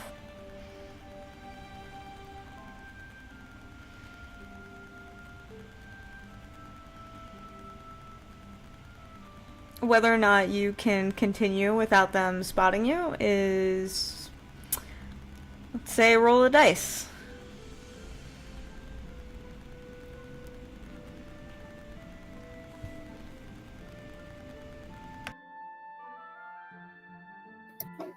If we backtracked, would it be possible for us to like climb up to the top and basically like try and catch them by surprise from the side? The way this gorge is kind of situated, yeah, it looks like it is scalable. I'll make a bunch of like football coach style hand signals to everyone else to silently ask if they want to follow that plan. Yeah, I was thinking something similar. I am down to try that. Do we want to do like on one side or split up again and do both at the same time? Because we only have to take care of one, don't we?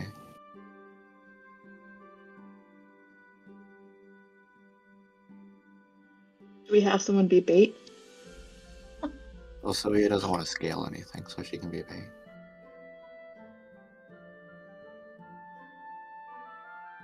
Rolling Sylvia twice in one game. I was gonna say, I love how, like, very shortly after getting literally murdered and resurrected, you're just like, yeah, I'll go be on the front lines again. Can Tyrell check for a path that would be more obscured to reach the top? Sure, make a perception check. Boy, 13.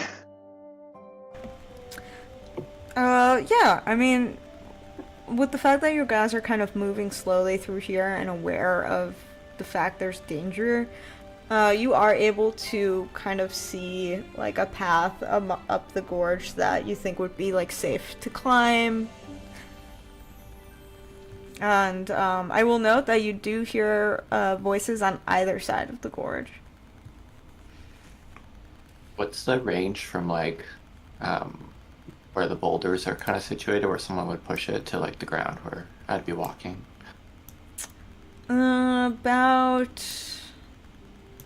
Wait, sorry, what's your question? Like if I was underneath the boulders in a position to be close to getting squished, would that be within 30 feet? Yes.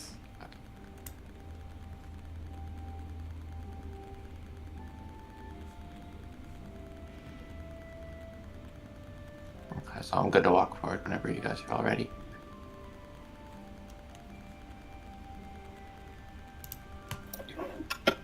Do we have a sense of like how many individual voices we could make out, like just to sort of get a sense of whether it'd be like, if we split up, would we be like overwhelmed? Make perception check. As you just kind of like listen in to see if you can count how many voices there are. Does anyone maybe want to give me the help action? I will. Yeah. What's better, help or guidance? Like, Definitely also- help. For sure help. Okay. All right. So I will. I'll kind of try to listen in with you as you're trying to do that. Yeah, so how about both of you make perception rolls? As you're both kind of like listening in to get a count. Okay. In that case, I got a 11. Okay.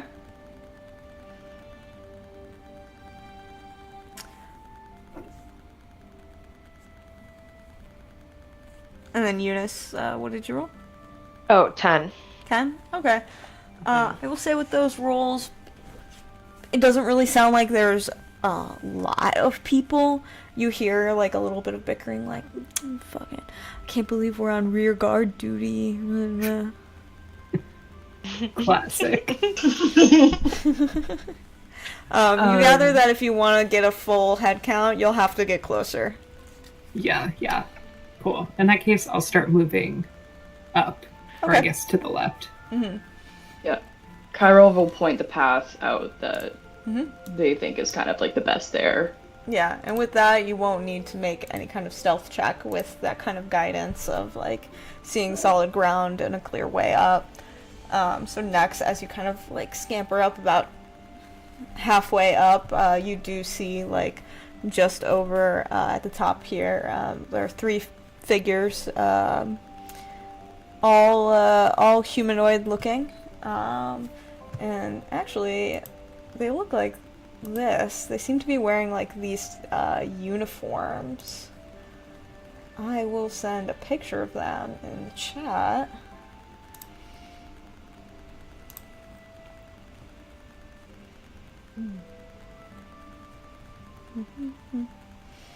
Give me just 1 second.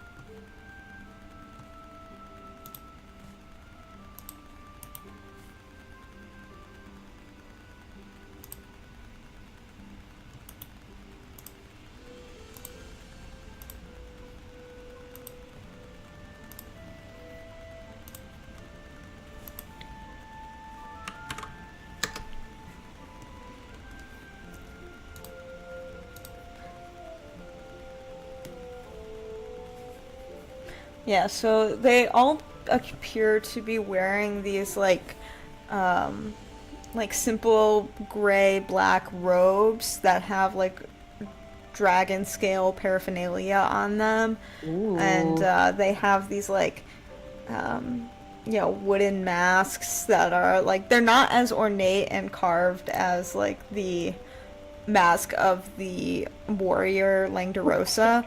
Like, it's not that kind of mask, but this is like a dupe of that mask, you know? Like, it's a cheap knockoff of it. They're wannabes. Yeah. They're posers.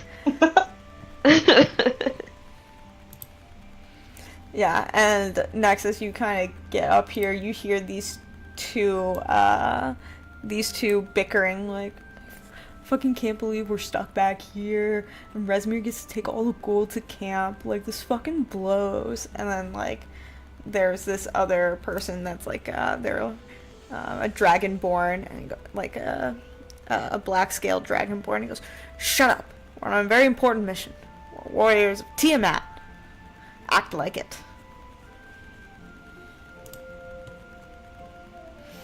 Absolute dweebs. If it's possible, I would like to sneak within 10 feet of them, maybe like along the backside of the boulder. Sure. Why don't you go ahead and make a stealth check for that? To get within 10 feet is pretty close, so. And then This isn't a good idea. yeah, and then anyone else, what is everyone else kind of doing?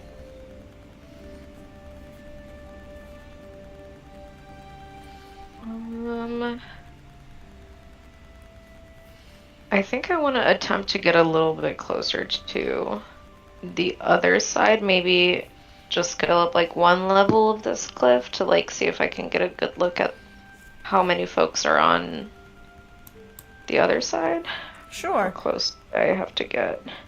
Yeah, just move. Like if I climb up here, does that give me a better view? Yeah, so you see 2 figures on the boulder on this side, and one of them is like writing or like doing something with like a journal, and the other one you hear snoring. That's great. Okay. Also, I got a 21 for stealth. Oh, wow, okay. Yeah, so you Damn. sneak up pretty dang close, and you're kind of able to use, like, the rocky terrain as cover. Yeah, so you're pretty close to them. You see that they are standing in front of, like, one large boulder here, and then you can see across the way another large boulder here. Yeah, and it looks like they were set up here as, guards, kind of, defending the area against anyone that might be following them. Cool. I have an action ready, but I will sort of like wait for the signal from my other party members to like everyone's positioned. I think Kyrell's gonna try to go up next, like sticking closer to the foliage. Like Okay. bushes, like anything nearby.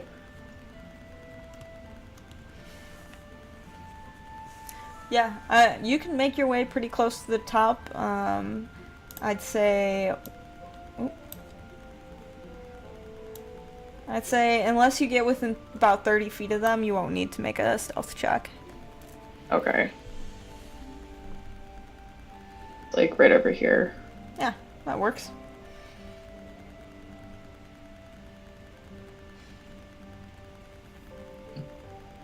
Everyone's ready. Sylvia's just gonna start like walking forward.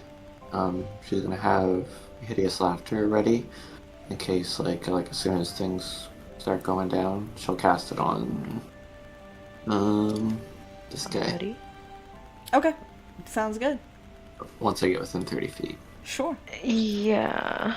I'm wondering, like, can I try to communicate to the party to like do your thing, but like try to be quiet about it, like do like a point and a thumbs up, but like a shush gesture, as I try to approach a little bit more so that we can maybe like try to not wake up the one who is sleeping.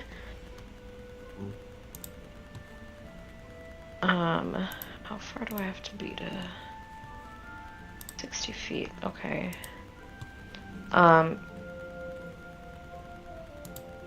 I think if maybe we don't wake up the one who is sleeping, I can get close enough to at least cast some spells on the other one if they see you.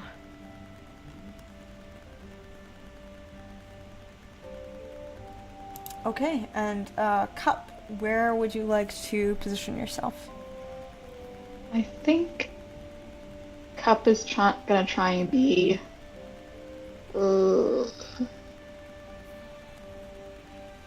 Maybe like get behind this log. Okay. And Joe is joining you, I assume? I'm gonna have Joe be with Sylvia. Okay. I love it. Just a warlock and a cow going for a walk. Yep. Nothing suspicious, nothing to see here. I'm gonna get a cow Totally token. normal. I'm gonna get a cow token at one point, but we'll use the horse for now. Okay, well Sylvia's just confidently walking forward. No, like she's not like trying to like be loud and draw like I don't know, she's just acting normal, I guess. Okay, and Joe is gonna follow behind you and just moo. She's a great actress. Yeah. Been established.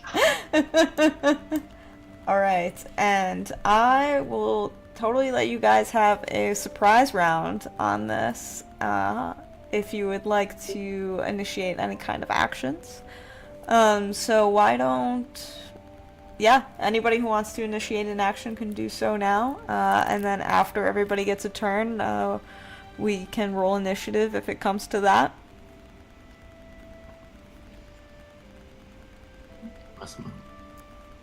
Let's mess them up.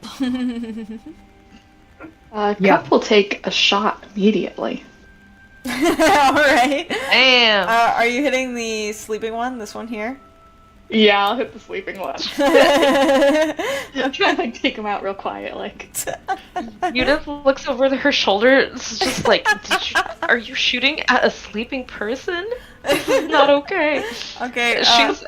I've officially decided Eunice is the morality police. Like, what is everybody doing? Alright, Cup, roll the hit. It's a 25. Oh, it's so hit. Yeah. Okay. And that is 8 damage. 8 damage, okay. You... Disbelief. You really fucked this guy up.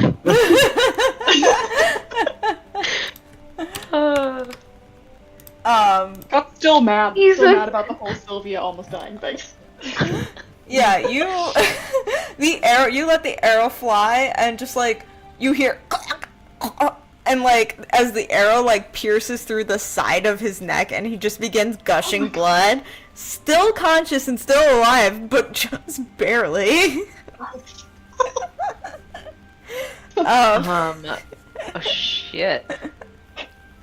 I want to go ahead and cast, if we're not in like combat turn rounds, are we? No, everybody will get a turn right now because of the surprise Okay. round, and then we'll roll initiative. I would like to try to cast Hold Person on the one who was not sleeping and shot by an arrow in his sleep. To hopefully maybe prevent them from sounding some kind of alarm to their companions on the other side. So again, that's a DC 12 wisdom save. Alright. He fails with an 11. What happens with the whole person? He just is paralyzed, correct? Yeah, they're paralyzed Okay.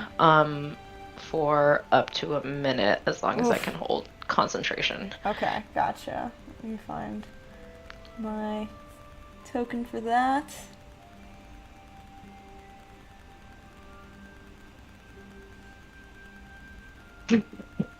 Immediately. Yeah. Yeah, so you guys see as like this arrow pierces this cultist's neck and just like he begins gushing blood, and the other guy reaches really quick for like a crossbow, and as soon as he like pulls it up and starts looking at, like as soon as he begins to like pull it up and load a bolt, he just like can't pull the bolt back to like load the crossbow as your hold person takes effect. Okay, who would like to go next?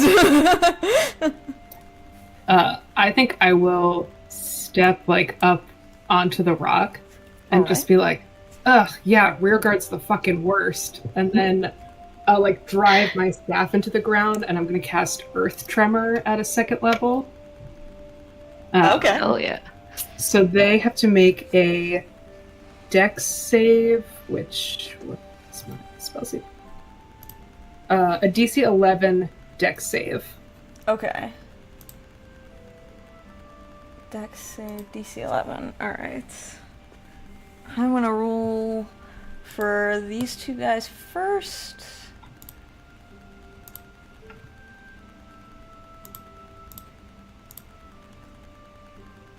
Those two succeed. And this guy...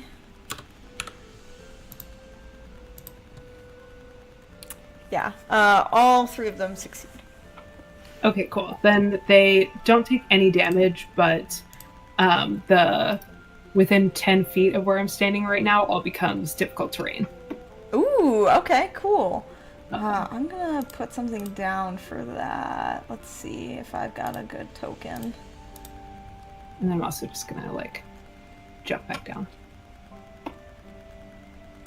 Yeah, let's use this one. I know it's ice themed, but we'll make it like this. 10 feet difficult terrain, so right about where you were standing was here. We'll say it catches these two. Just kind of the edges there. Awesome. Okay, yeah, you stand up and they're like, who the fuck? And then you just slam your staff on the ground, and I assume this is kind of like your more druidic powers coming through? Yeah. Yeah, so part of the, like, ridge that you're on, like, the stone cracks, and, like, you see these, like, vines come up and just, like, start just, like, wrapping around different stone and, like, really, like, coming up to, like, knee height for these folks in this area. All right. So that will be your go, and I believe Kyrell and Sylvia are up next. You can go first, Kyrell, if you know what you're doing.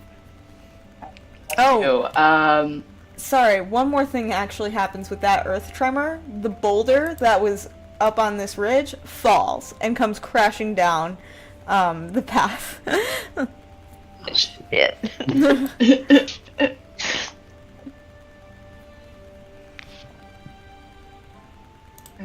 Kyrell is going to aim a firebolt at the guard right here. Alright. Go ahead and roll an attack. 8. 8 will miss. So you cast off a firebolt and it just goes wide. Okay. And then Kyrell is going to walk as their movement up here. Okay. And that will end their turn. Alright. And then Sylvia, you had said you were holding Tasha's Hideous Laughter, correct? I did, yeah, so I'll cast it on the one that I can see. Alright. And that is a what save? Wisdom? DC 15 Wiz. Alright, here we go. Fails. So, target must succeed on a Wiz save or fall prone, and they can't stand up, and then they can re-roll that at the end of each of their turns. Alright. They're also, I think, incapacitated by this, correct? Yes. Okay, so not only prone, but also incapacitated. Yeah, so, this boulder comes crashing down, like, in front of you and just, like, obliterates this, like, small tree.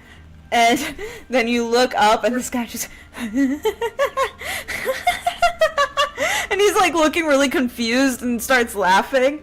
The captain here goes, "What are you doing?" And as he just, like, kind of falls into this difficult terrain also, just, like, just uncontrollably laughing. Alright, now, I believe we'll roll initiative. Guys are really fucking them up. That was a great plan. I can't believe it worked. That was such an evil group laugh, though, that they just did. And Max, like, behind the rock is like, "Nice, my cool line worked. They thought it was funny."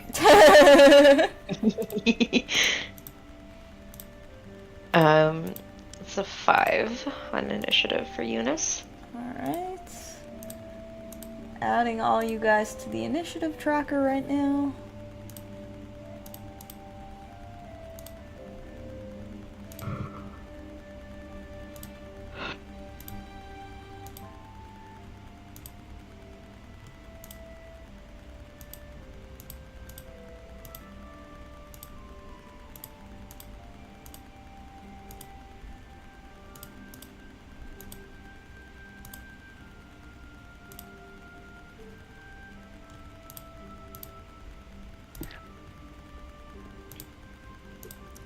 Alright, you know what? I'm actually going to make this a little bit faster by having 2 groups of these guys go at a time.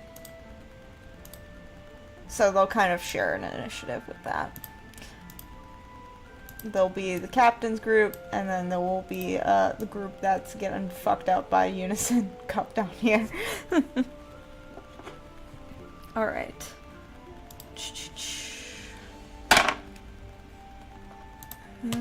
For these guys. Okay.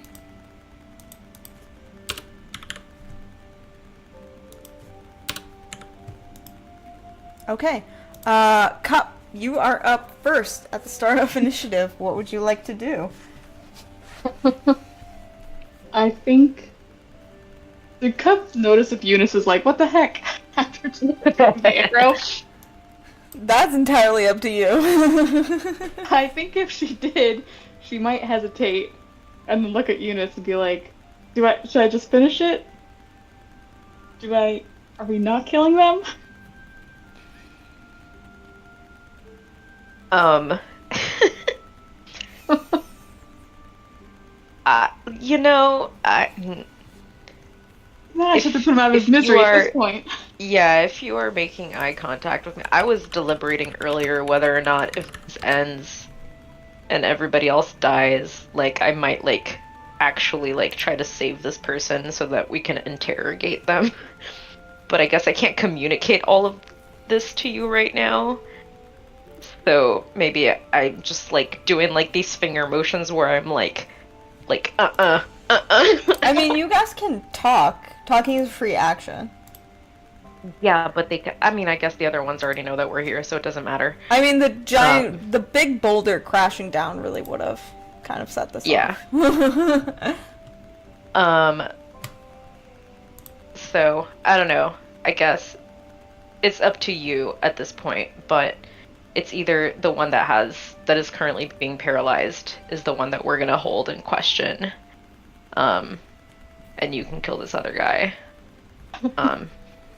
But I wouldn't. But I am like, you know, Eunice is very much like a, if I'm gonna kill you, you have to be facing me and holding a weapon kind of honor type scenario. But like, I don't know if you care about that. I think if Cup can sense that Eunice is like, this is maybe a little too far, I think she'll probably be like, okay. And then she'll target the ones that are attacking her friends. And then kind of look at Eunice and be like, is this morally more okay? We'll nod vigorously. We'll take a shot at the one who's down because of hideous laughter. Okay, I think ranged attacks on prone creatures are at disadvantage. Ooh, then I will not attack. And I'll try maybe go for the one near Kyrell if that's not too far away. Sure. Roll to hit. Yeah. Again, do whatever you want. Eunice's judgment notwithstanding. She's gonna judge everybody no matter what. I think Cup feels like, you know, this is someone I need to respect. I think she sees Eunice as maybe like the leader of their group. It was a 15 to hit. 15 hits. Okay. And that'll be 6 damage. Okay.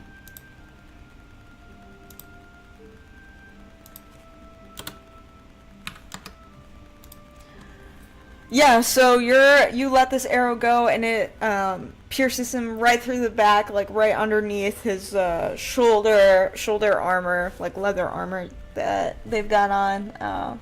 Yeah. Anything else for your turn? No. Alright, so now it is this group's turn on the north. The captain will go first and walking through the difficult terrain, come up to Nex, pull out a long sword and make 2 strikes at you. So let me roll for that.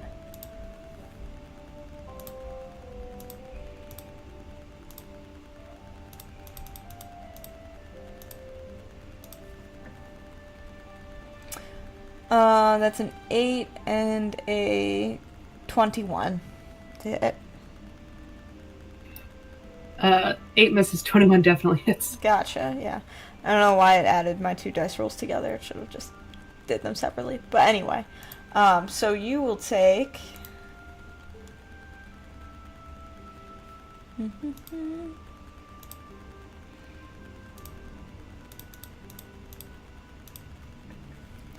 9 points of slashing damage. Sheesh. Yeah. As the first one, you know, you're able to kind of block with your staff. The next one, you know, she just kind of like brings around the long sword and cuts underneath, clipping your like side and abdomen. This fellow will have a go at you, Kyrell. Well, actually, yeah. Yeah. Gonna have a go at you. He got pierced with the arrow, so doesn't really know where that's coming from. So he's just gonna come up to your direction and try to attack you with a scimitar.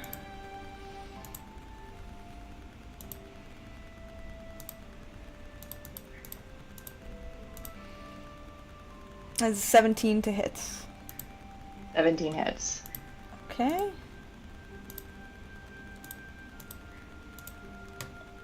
Ooh, you take 7 points of damage.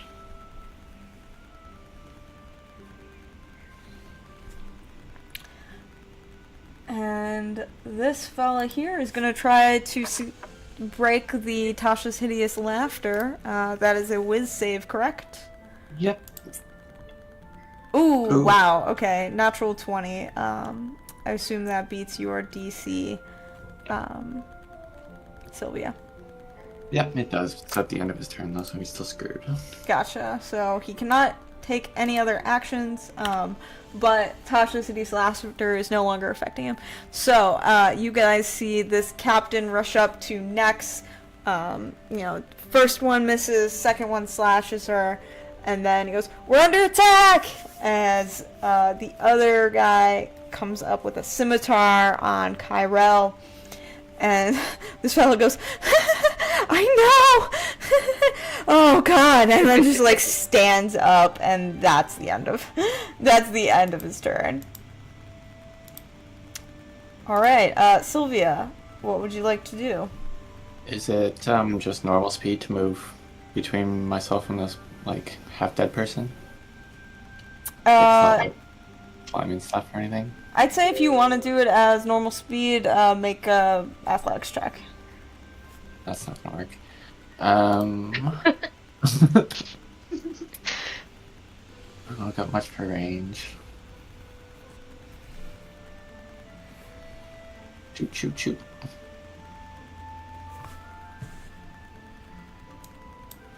I wouldn't be able to get like 25 feet to get here. Sure. Near the end of the session, Sam's getting worn down. I know. I was gonna say, I already killed you. I guess I'll give it to you. I'll just speak up about flanking. And I have that too. I'm sorry? How about flanking? Flanking?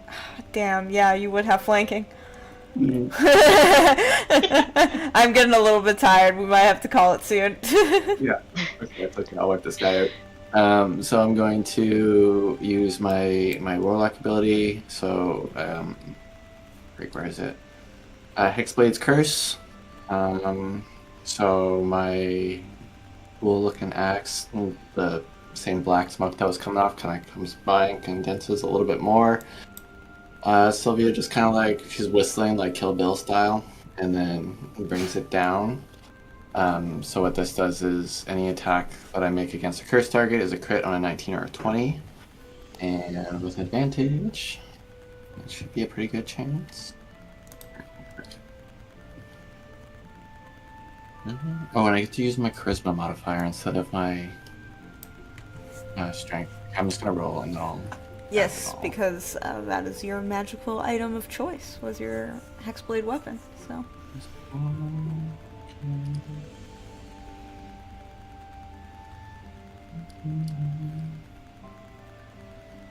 my god, all these big dice. So close. Nice, That does hit, though, so you can roll damage. I don't know. Ah, shit. Okay. So damage is going to be a d12. Oh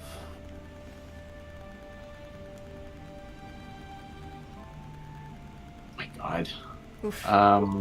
Plus my proficiency, which is 2, so 3, plus my mod, which is 4, so 7. Oh, alright. How do you want to do it? I want to do it the same way that other guy did it to me. Ooh, okay, yeah, so yeah, you see, like... I think it was like The a blade kind of remembers the motions, and like you feel it unnaturally. Like, you shouldn't be able to do this. You've never done something like this before. And you swipe down, miss, come up, cut across the like collarbone and neck, and then put him down and just spear him right through the chest. Wait. That's it.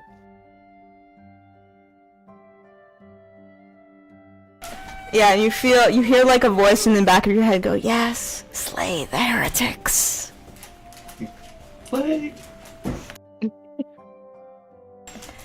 Alright, anything else for your turn? Oh, that's it. Okay. Kyrell, you're up. And I will say, I think we're just gonna do this one round of combat, and then we'll pick it up next week, or in 2 weeks. So everybody will get a turn, though. So, Kyrell, what would you like to do? Kyrell is going to rush the one over here. And is going to make a great sword attack.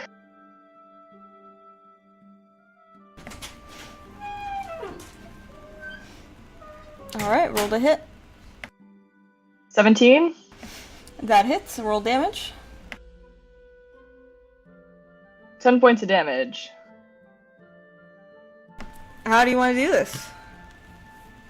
Kyrell is going to slash them right across their chest and is going to put a finger out and push them off the cliff. I love that. Yeah, that's cool. You just go tumbling down. Like, very much Wilhelm scream and then splat. Alright, next, what would you like to do? Next is going to tap into the more like nightmarish side of her sort of dream druid magic. Probably had plenty of fodder for that after a rough night's sleep, considering the day before. And I'm going to cast the Primal Savagery cantrip. So you see that my like tusks like expand and sharpen, and these like kind of like corrosive claws grow out of my hand. And I'm going to use one of my portent rolls to give myself a nat 20. Hell yeah. As I slash into this guy, and one of my half-orc racial features lets me roll an extra hit die when I crit. So I'm going to deal 3d10 damage to this guy in front of me. Fuck yeah. Yes. That's... If I can do that... 14 points of damage. Alright. See here. Yeah, he's a lot beefier than the other ones. So this is like the captain here. So yeah, you do that. You like slash him a couple of times across like the face and arms. And he looks at you pretty angry and upset. And with that, the cultist down here is gonna go ahead and take a shot at Cup. Oh no. Yeah, Sorry. with a crossbow. I thought you were just like... As his blood gushes out of his neck. Yeah, I mean, yeah. Just let it happen. Will an 18 Oh, hit? shit. That will hit. No. Okay.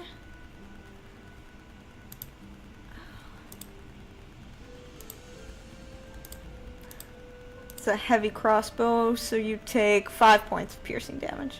Okay. And then he's just gonna kind of run away a little bit, try to get some cover.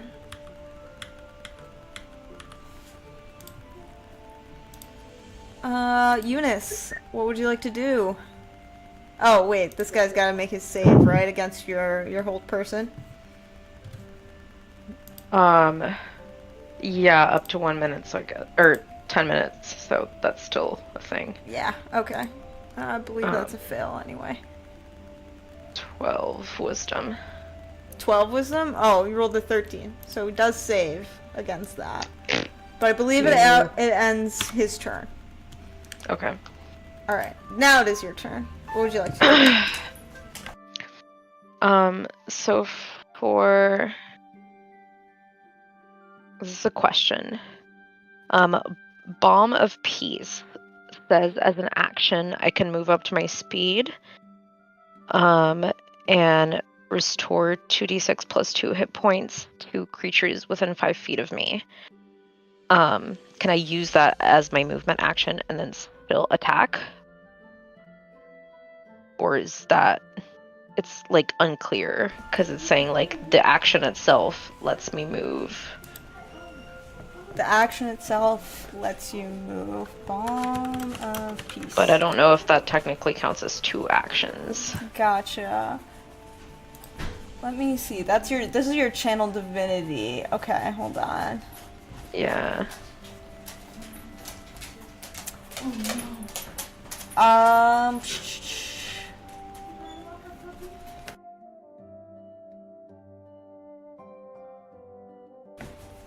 So I believe it kind of doubles your movement in a way. So you have your movement and your action.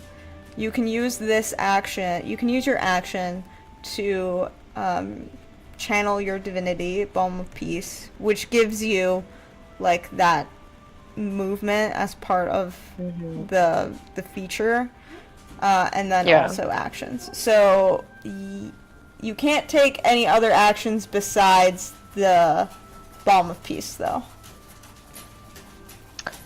Okay, so I'm gonna not do that then. I mean, how Cup, how are you doing? Like, do you need the 2d6 plus 2 hit points badly enough that I should do that? No, Cup's or good. can I attack? Cup is okay.